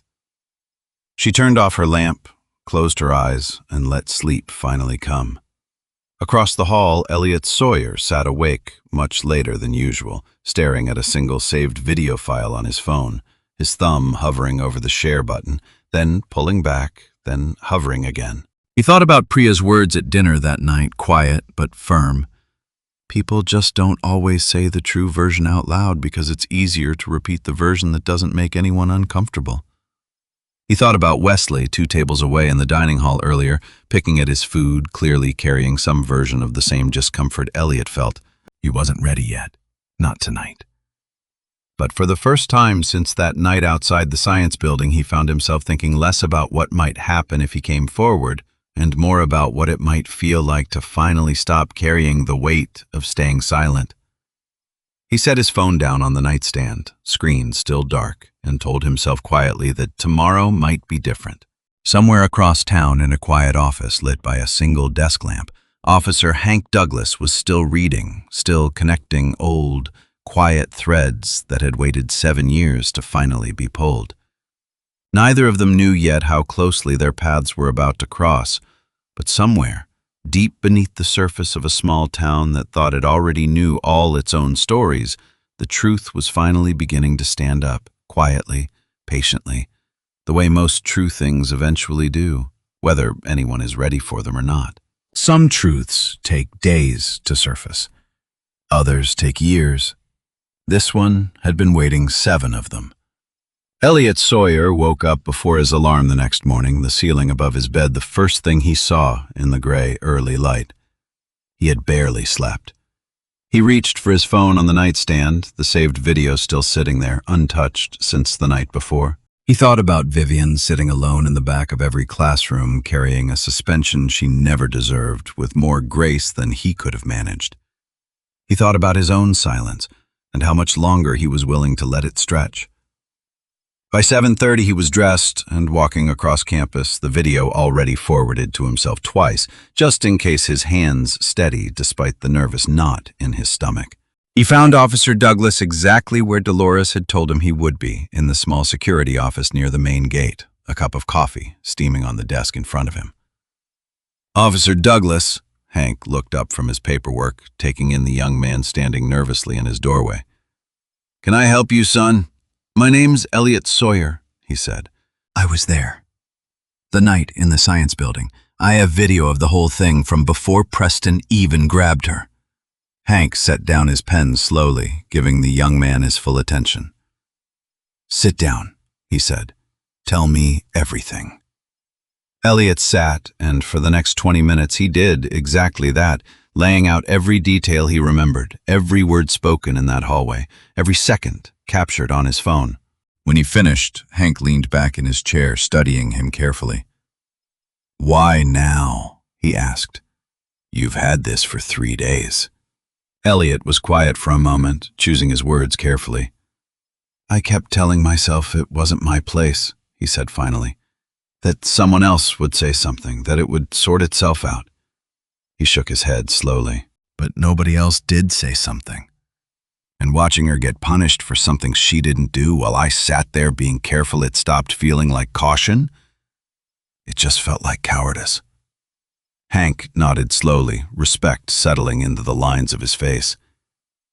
"That took guts, showing up here," he said. "More guts than a lot of grown men I've known." "I should have done it sooner, maybe," Hank said, "but you did it. That's what matters now. Can you send that video to this email address?" Elliot nodded, already pulling out his phone. Within minutes, the footage had transferred, sitting now in an official evidence folder, ready to change the shape of everything that followed. "One more thing," Hank said as Elliot stood to leave. "Would you be willing to make an official statement at a hearing if it comes to that?" Elliot hesitated only briefly. "Yes," he said, "I would." Hank watched him go, then turned back to his desk, pulling up the video Elliot had sent, watching it carefully from start to finish. Every warning Vivian had given clearly audible. Every hand that grabbed her first. Every second of restraint before she finally acted. Hank exhaled slowly. The last piece he needed had just fallen into place. He picked up his phone and dialed Dean Whitfield's office once more. "We need to talk again," he said. "Today, if possible. I think we finally have the full picture." Whitfield agreed to meet that afternoon, and by the end of it, the review he had promised Hank days earlier was formally reopened. Evidence gathered, witnesses contacted, a hearing scheduled for the following week. Word of it reached Vivian 2 days later in the form of a short, formal email confirming a date and time. She read it 3 times before setting her phone down, feeling something in her chest that wasn't quite relief. Not yet, but was at least a little closer to it than fear. A few days later, on the morning of the hearing, Vivian woke before her alarm the same way Elliot had days earlier, her mind already turning over everything that might happen in the hours ahead. She didn't reach for her phone. Instead, she pulled on a light jacket over her pajamas and walked quietly down to the basement gym, the hallway still dim and empty at that hour. She didn't turn on the lights. She simply stood in the center of the old worn mats, closed her eyes, and breathed. Block, step, turn, strike, breathe. She moved through where terms slowly, deliberately letting the familiar rhythm settle the nervous energy building in her chest. This wasn't about the hearing. Not really, it never had been. It was about remembering, clearly and calmly, exactly who she was, regardless of what anyone in that conference room decided to believe about her. By the time she finished, the first gray light of morning had begun filtering through the small basement window. She showered, dressed carefully, and looked at herself once in the mirror before leaving. Not proud, not afraid, just steady. The hearing was scheduled for 9 o'clock in a small conference room adjacent to the Office of Student Conduct. Word had spread quickly across campus by then, the way word always did at a school small enough for everyone to know everyone else's business within a matter of days. Vivian sat in the hallway outside the conference room that morning, her hands folded in her lap, Sam sitting beside her for moral support, though only Vivian Preston and their direct witnesses had been asked to attend the formal proceedings. "You've got this," Sam said quietly, squeezing her hand once. "I'll be right here when you're done." Vivian nodded, grateful, though her stomach still felt tight with uncertainty. She had called her grandmother the night before the conversation, short but steady. just tell the truth, Loretta had said. Clearly, calmly, the way we practiced. Let the rest follow. What if it doesn't follow? Vivian had asked. What if they don't believe me even now? There had been a brief pause on the line. Then you'll still know you told the truth, Loretta said. That matters more than whether everyone else chooses to believe it, though. I suspect this time they will. Vivian held on to those words now, sitting in a quiet hallway waiting to be called inside. The door opened at 9 o'clock sharp. Miss Callahan, we're ready for you. Inside the room was small but formal, a long table at the front where Dean Whitfield sat, flanked by two other administrators Vivian didn't recognize. Officer Douglas stood near the side wall, arms crossed, his expression unreadable. Preston sat across the room with his parents, his mother's expression tight and controlled, his father's posture radiating the same brisk confidence Vivian remembered from every story she'd heard about the Colby name. Wesley and Grady sat a few rows back, both noticeably subdued. Vivian took her seat at a small table facing the panel, back straight, hands folded. Dean Whitfield cleared his throat. We're here today to review the full circumstances surrounding the incident of 2 weeks ago, he said, his voice carrying a formality that hadn't been present in his first meeting with Vivian. New evidence has come to light since our initial review, and I want to ensure every relevant fact is considered before any final decision is made. He nodded toward Officer Douglas. Officer Douglas, please proceed. Hank stepped forward, a folder in hand. 2 weeks ago, I began looking into inconsistencies in the original incident report, he said. What I found was footage taken by a witness named Elliot Sawyer, showing the full encounter from its beginning, not just the 4 seconds initially submitted as evidence. He paused, glancing briefly at the panel before continuing. I want to be clear about something before we begin, he added. In 31 years on the Fairbridge police force, I learned that the loudest version of a story isn't always the truest one. It's simply the version that gets told first by whoever feels most entitled to be believed. I'd ask this panel to keep that in mind as we go through what actually happened. Dean Whitfield nodded slowly, motioning for him to continue. With the panel's permission, I'd like to show that footage now. Dean Whitfield nodded again. The video played across the screen, clear and steady, exactly as Elliot had captured it. Preston's voice, sharp and mocking, echoing through the small room. Leslie grabbing Vivian's backpack strap, Grady blocking her path, Preston's own words unmistakable. Let's go teach the new girls some manners. The room went silent as Vivian's voice followed, calm and clear even through the small laptop speakers. Last chance. Let go of me, right now. Then the 4 seconds. Preston's grip breaking under Vivian's careful, controlled response, Grady stumbling to the floor, Wesley freezing, hands raised. The video ended, and for a long moment nobody in the room spoke. Preston's father was the first to break the silence, leaning forward sharply. This proves nothing, he said. My son was defending himself in a chaotic situation. Your son can be heard on this recording explicitly stating his intention to, quote, teach the new girl a lesson, Dean Whitfield said, his voice noticeably firmer now than it had been 2 weeks earlier. That is not the language of self-defense, Mr. Colby. Richard Colby's jaw tightened, but he said nothing further, at least for the moment. Hank cleared his throat, continuing. There's additional context the panel should be aware of, he said, opening his folder. This is not the first time Mr. Colby's name has appeared in a similar situation. He laid the 2 old case files on the table, walking the panel through both incidents carefully, methodically, the way he had once walked juries through evidence during his years on the force. Preston's mother's composed expression finally cracked slightly, glancing sideways at her son with something that looked, for the first time, like genuine doubt. Both of these complaints were withdrawn, Richard said quickly. Nothing was ever proven in either case. They were withdrawn within days of being filed, following contact between the families involved, Hank said evenly. I'm not asking this panel to draw conclusions from incidents that weren't fully investigated at the time. I'm simply asking them to notice a pattern that deserved more attention than it received. Dean Whitfield made a note, his expression grave. Miss Callahan, he said, turning toward Vivian, Would you like to make a statement? Vivian stood slowly, her hands steady despite the weight of every eye in the room. I gave 3 clear warnings before I acted, she said, her voice calm and even. I used only what was necessary to protect myself, nothing more. I've spent 10 years training specifically so that I would never need to use that training carelessly. I didn't want to use it that night either. I simply ran out of other options. She paused, glancing briefly toward Preston, who wouldn't meet her eyes. I don't say any of this out of anger, she continued. I say it because I think it's important that people understand something. Being quiet isn't the same as being weak, and being loud isn't the same as being strong. I hope whatever happens today, that's something everyone in this room walks away remembering.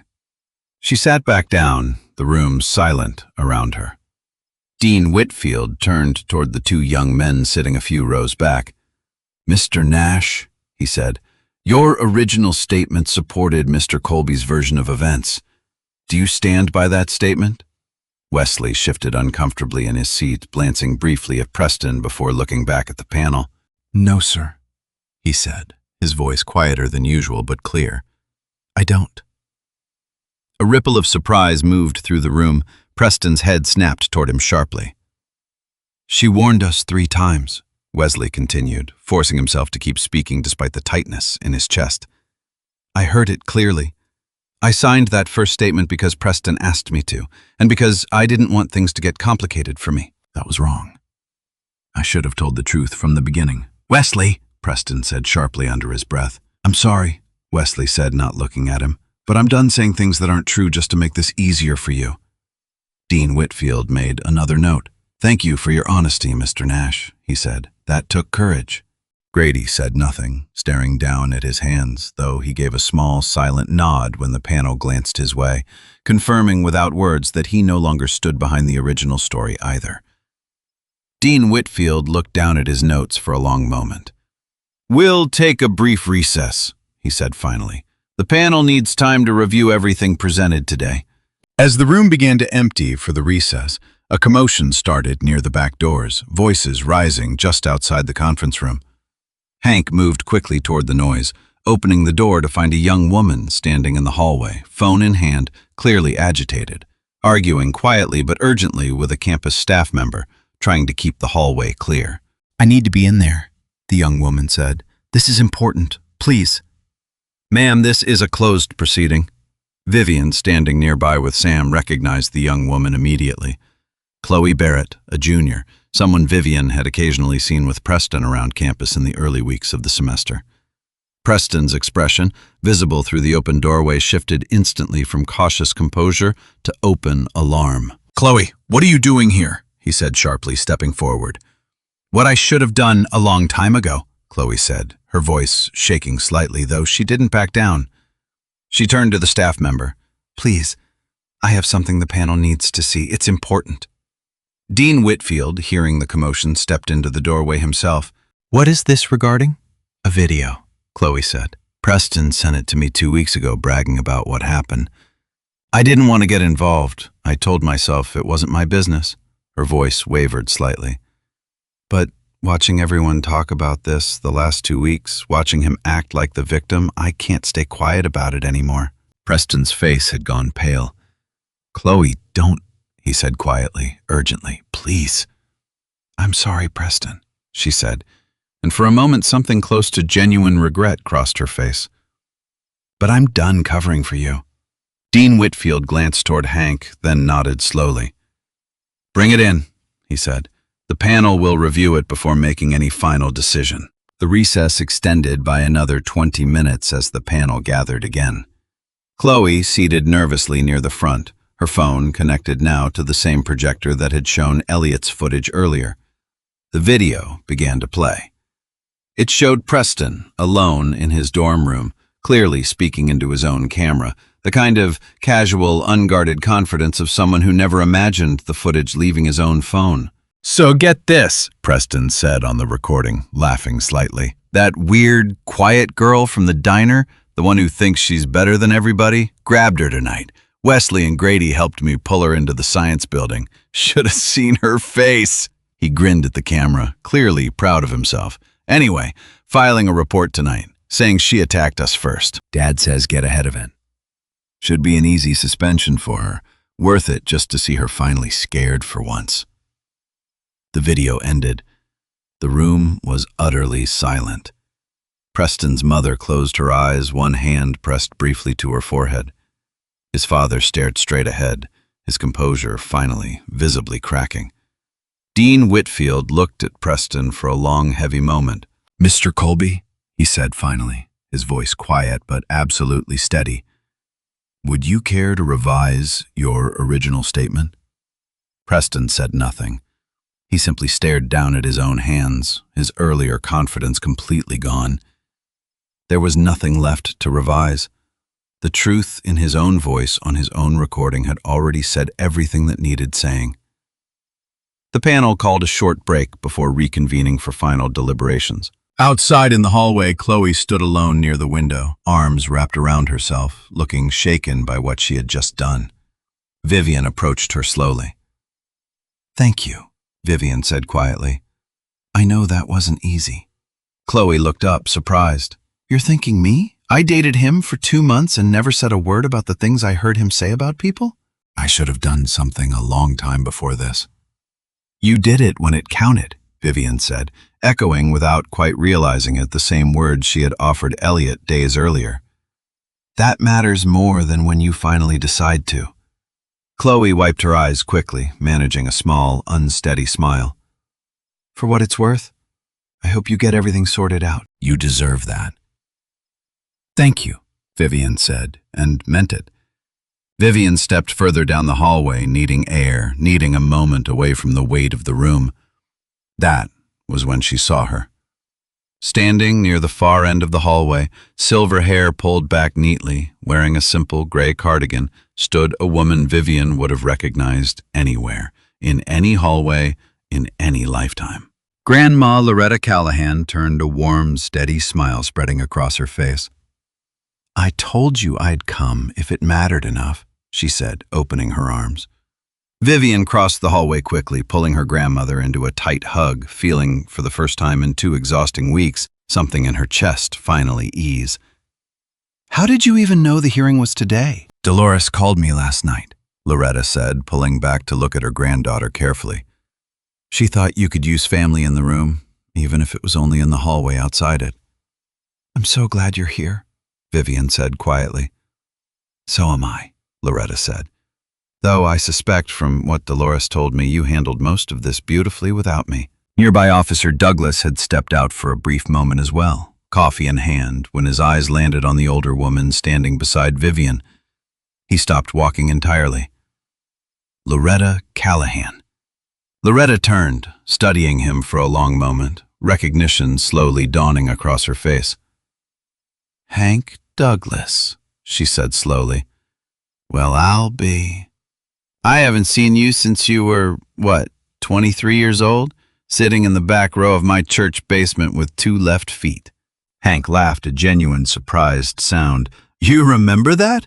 "I remember every student who ever showed up to that basement, Hank," Loretta said warmly, "especially the young officer who came in uniform on his lunch break because he was too embarrassed to admit a rookie cop needed lessons in how to properly break a wrist lock." "In my defense, you were terrifying," Hank said, grinning now, years falling away from his face as easily as if it had happened last week instead of decades ago. "I was thorough," Loretta corrected, smiling. Vivian looked between them, stunned. "Wait, you two know each other?"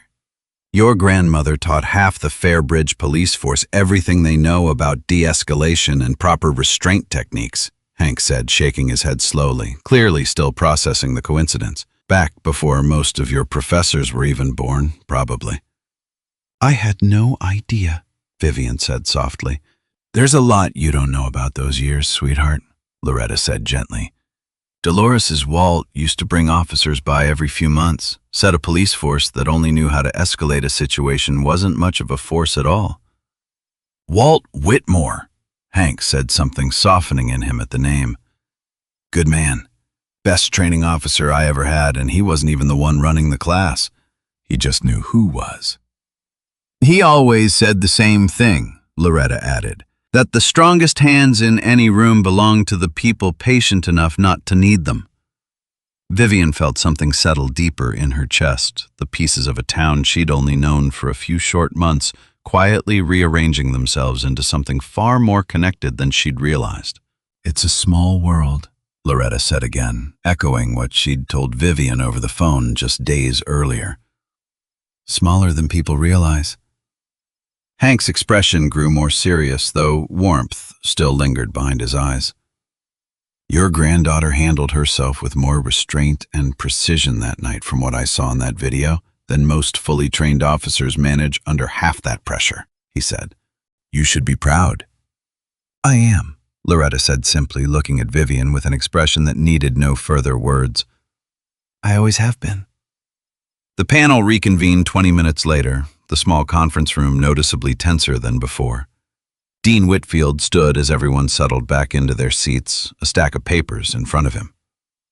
After reviewing all available evidence, he began, his voice carrying a weight and clarity absent from their first meeting. This panel finds that Miss Callahan acted in reasonable self-defense following repeated and documented attempts to de-escalate the situation. The suspension against her is hereby lifted immediately, with a formal notation added to her file clarifying she was the victim, not the aggressor, in this incident. A quiet exhale seemed to move through the room. Regarding Mr. Colby, Whitfield continued, his tone hardening. Given the evidence presented today, including his own recorded statements, along with 2 previous unresolved complaints of similar behavior, this panel is recommending immediate suspension from Maplewood University, pending a full disciplinary review that may result in expulsion. Preston's mother made a small strangled sound. His father sat rigid, saying nothing. Additionally, Whitfield added, his eyes briefly meeting Hank's across the room, given the football program's athletic scholarship requirements include a clean conduct record, Mr. Colby's scholarship status will be reviewed immediately by the athletics department. Preston sat frozen, staring straight ahead, the full weight of consequence finally, unavoidably settling over him. Dean Whitfield turned finally toward Wesley and Grady, both sitting rigid in their seats. Given your statements corroborating the footage and your cooperation once approached, no further disciplinary action will be taken against either of you at this time, he said. I would encourage you both to reflect carefully on the choices that led you into that hallway in the first place. Wesley nodded, his shoulders sagging slightly, relief and shame mixing openly on his face. Grady simply stared down at his hands, silent. This hearing is adjourned, Dean Whitfield said finally. Outside in the hallway, news of the outcome spread quickly through the small crowd of students who had gathered, waiting anxiously for word. Priya was there, along with Elliot, along with a handful of others who had quietly followed the situation over the past 2 weeks. When Vivian stepped out of the conference room, a small, spontaneous round of applause broke out among them, quiet but genuine. Vivian felt her cheeks flush slightly, unused to this kind of attention, though something warm settled in her chest nonetheless. Elliot approached first, looking somewhere between relieved and nervous. I should have come forward sooner, he said quietly. I'm sorry it took me so long. You came forward? Vivian said simply. That's what mattered. Elliot nodded, some of the tension leaving his shoulders. Priya squeezed Vivian's arm briefly. For what it's worth, I'm really glad this ended the way it did. Me too, Vivian said, meaning it more than she could easily put into words. Loretta stood a little further back, letting the younger students have their moment, watching her granddaughter with quiet, unmistakable pride. Dolores had come too, arriving just before the recess ended, unable to stay away once she'd heard the hearing was finally underway. She wrapped Vivian in a tight hug the moment there was space to do so. I never doubted you for a second, honey, she said. Not once. Thank you for being here, Vivian said, hugging her back. Wouldn't have missed it, Dolores said, wiping her eyes quickly with the back of her hand. Now go on. Let people be happy for you. You've earned it. Across the hallway, Preston walked out with his parents, his father already speaking in low-clipped tones about lawyers and appeals, though even Preston seemed to understand from the hollow look on his face that something larger than a scholarship had already been lost. As he passed Vivian in the hallway, he slowed just briefly. I didn't think you'd actually fight back, he said quietly, not quite meeting her eyes. I thought you'd just take it, like everybody else always does. I know, Vivian said. That was the problem. Preston opened his mouth as though to say something else, then simply nodded once and kept walking, his father's hand firm on his shoulder as they disappeared down the hallway. Vivian watched him go, feeling not triumph exactly, but something quieter, something closer to closure. That evening, Vivian and Loretta walked slowly across campus together, the late afternoon sun stretching long shadows across the quad, students moving past them in every direction, none of them aware of everything that had just quietly shifted in the small conference room behind them. "You're staying the night?" Vivian asked. "If you'll have me," Loretta said. "I already told Sam I'd take the extra bed and let her have the couch in the lounge downstairs." She seemed thrilled at the idea, honestly. Vivian laughed softly. "She probably wants to ask you 100 questions about the church basement." "She's welcome to," Loretta said. "It's not a secret. It never was. I just never had a reason to bring it up here until now." They walked in comfortable silence for a while, the campus settling into its usual evening rhythm around them. "I'm proud of you, you know," Loretta said eventually. "Not for winning, for how you handled all of it, start to finish." "I almost gave up a few times," Vivian admitted. "Almost withdrew, almost just let them win by disappearing quietly. But you didn't," Loretta said simply. "That's the part that matters." Vivian nodded slowly, feeling the weight of the last few weeks finally beginning to lift just slightly with every step across the quiet, golden campus. Preston Colby left Maplewood University 2 weeks later, his scholarship formally revoked, his enrollment suspended pending the outcome of the disciplinary review that would ultimately end in expulsion. He did not leave quietly, at least not at first. There were angry phone calls from his father to the athletic department, a brief unsuccessful attempt to appeal the decision, a flurry of rumors that came and went across campus the way rumors always did. But 3 weeks after he left, an envelope arrived at the wagon wheel addressed simply to Dolores. Inside was a short, handwritten note. "Dolores, I'm sorry for how I treated you. You didn't deserve any of it. I don't expect you to forgive me, but I wanted you to know I understand that now, even if it took losing something to finally see it. Preston." Dolores read it twice, sitting quietly at the counter after closing, before folding it carefully and tucking it behind the old photograph of Walt she kept near the register. She never showed it to anyone but Vivian, and only once, a few weeks later, over a slow Tuesday shift. "Doesn't undo anything," Dolores said, studying the note thoughtfully. "But it's something. More than most folks manage when they've been given every excuse in the world not to look at themselves honestly." "Do you think he meant it?" Vivian asked. "I think," Dolores said slowly, "some people only learn certain lessons the hard way. The important thing isn't whether the lesson came easy, it's whether they let it change them once it finally arrived."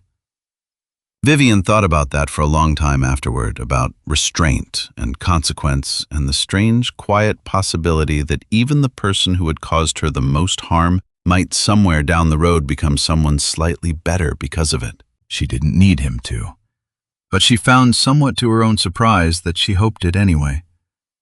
2 days after the hearing itself, Dolores insisted on hosting a small gathering at the wagon wheel after closing hours. Just a little something, she called it.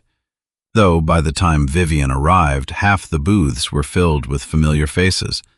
Sam was there, along with Priya and Elliot. Wesley showed up briefly too, standing awkwardly near the door, until Dolores personally waved him inside with a slice of pie, telling him everyone deserved a second chance to make better choices, including him. "I wasn't sure I should come," Wesley admitted quietly, sliding into a booth near the back, away from the main cluster of noise. "You told the truth when it counted," Vivian said, sitting across from him. "That's why you're here." Wesley turned his fork over slowly in his hands. "I keep thinking about how easy it would have been to just stay quiet. Preston's been my friend since middle school. Speaking up against him felt like betraying something, even though I knew it was the right thing to do." "Doing the right thing usually feels like that at first," Vivian said. My grandmother says the easy choice and the right choice are rarely the same choice. If they were, more people would make it. Wesley managed a small, tired smile. Your grandmother sounds like she's got a saying for everything. Pretty much, Vivian said, smiling back. Across the diner, Officer Hank Douglas arrived in plain clothes, looking more relaxed than Vivian had ever seen him, laughing easily with Loretta over coffee near the counter, old stories from a church basement resurfacing between them like they'd never lost touch at all. Tell her about the time you tried to arrest the heavy bag, Loretta said, grinning at Dolores, who nearly dropped the pot of coffee she was holding from laughing. That happened exactly once, Hank said, feigning wounded dignity, and I was 23. It happened twice, Loretta corrected. I was there both times. The whole counter erupted into laughter, warm and easy, the kind of laughter that only exists among people who have decided, without ever quite saying so out loud, to trust one another completely. Vivian sat quietly near the window for a while, watching the small, warm scene unfold around her, feeling something settle deep in her chest that she hadn't fully expected. Loretta found her there, eventually sliding into the booth across from her granddaughter. You've been quiet tonight, she said gently. Quieter than usual, even for you. Vivian considered her words carefully before speaking. I keep thinking about something, she said. Why I didn't fight back sooner. Before that night in the hallway. You mean the diner, the classroom, all the smaller moments before it? Vivian nodded. I could have handled a lot of it differently, she said, sooner. I had the ability the whole time. Loretta was quiet for a moment, studying her granddaughter carefully.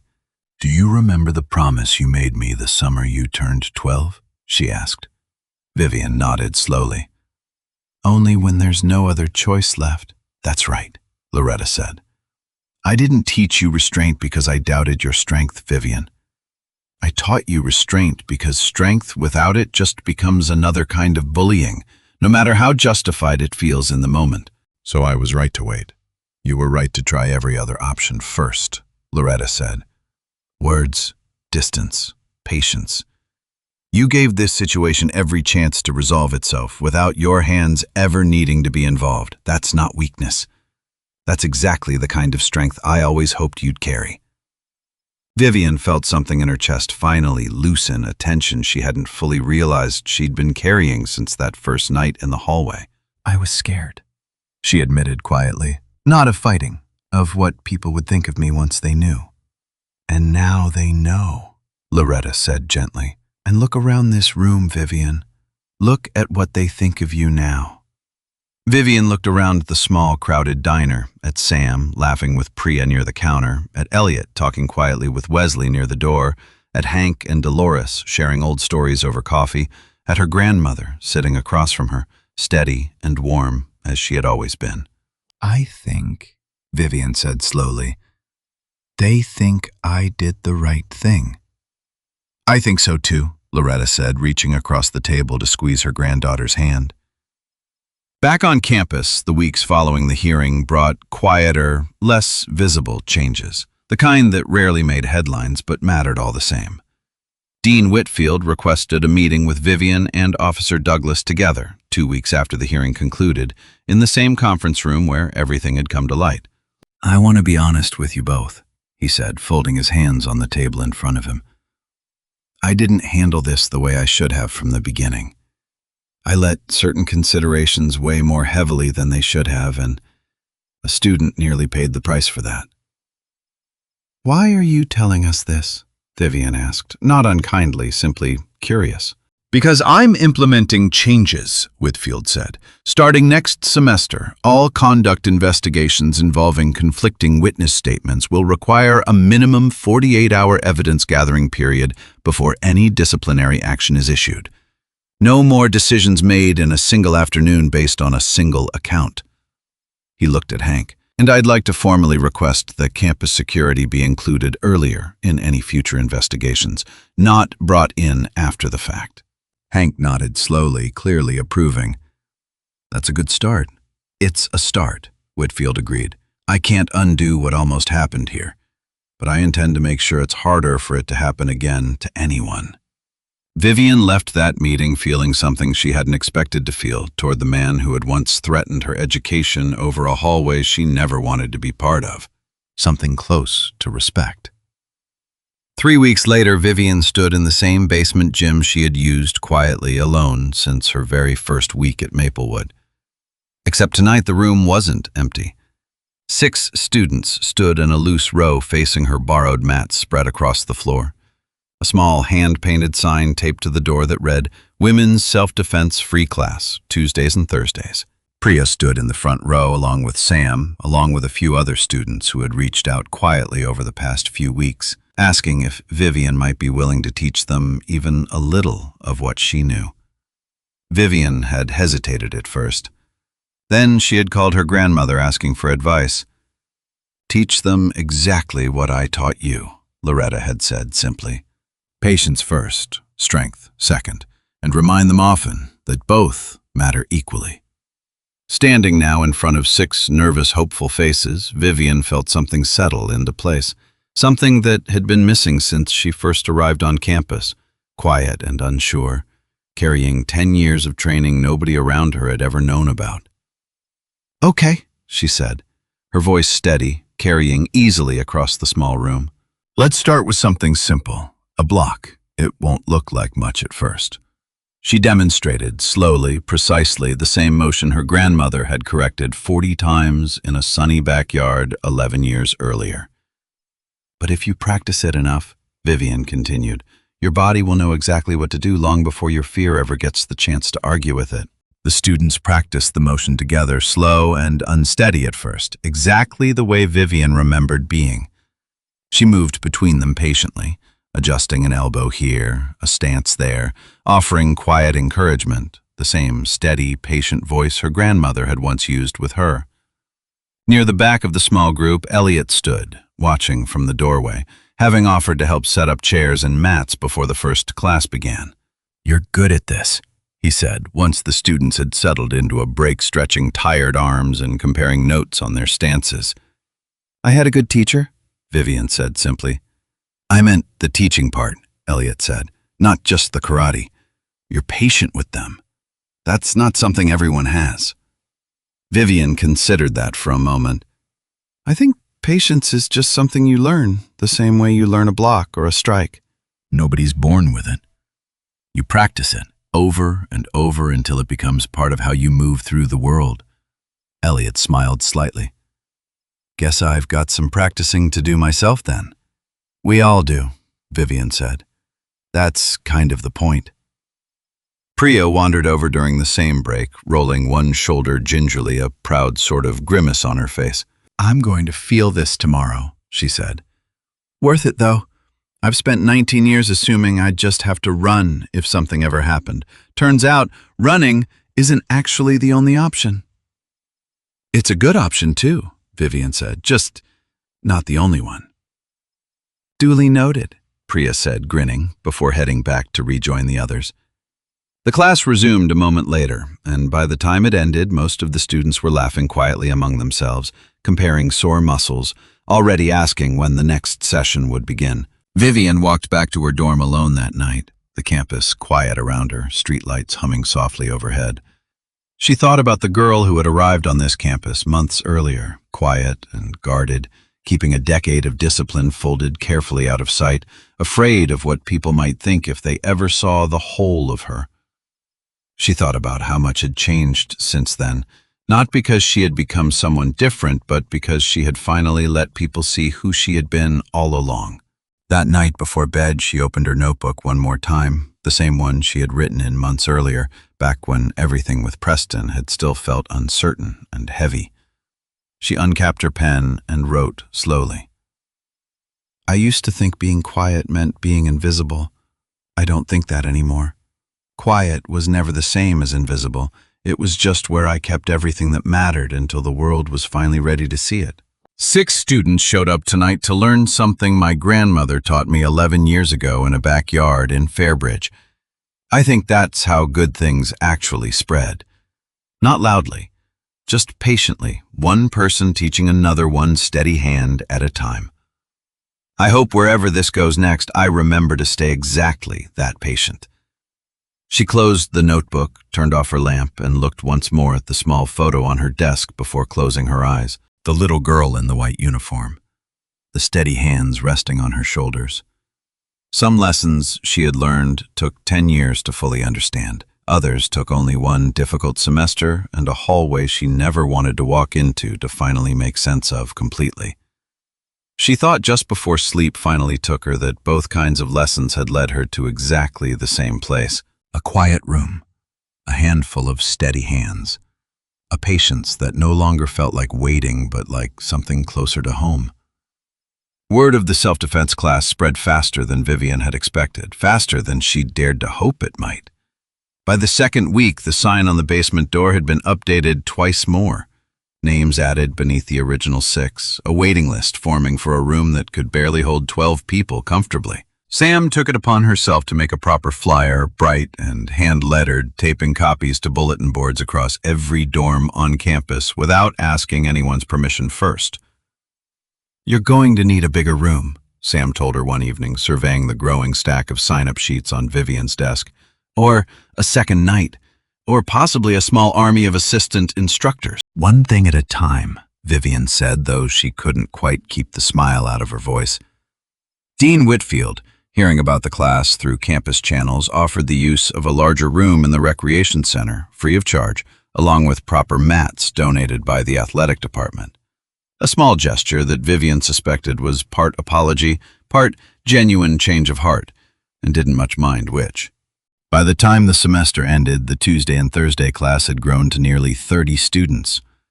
Women who had never once considered learning to defend themselves, standing shoulder to shoulder in a room that had once been empty except for a girl who trained alone in the dark, telling no one why.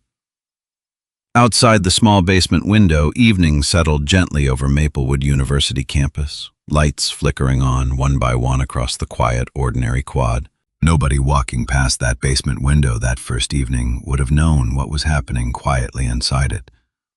A quiet girl, once mocked for her silence, was teaching 6 new students that strength didn't require a loud voice to be real. It simply required someone patient enough to practice it, one small, steady motion at a time, until the day it mattered most. And somewhere in a small town not so far away, an older woman with silver hair and steady hands smiled to herself, knowing exactly what her granddaughter had just begun. The lesson, after all, had never really been about winning a single hallway.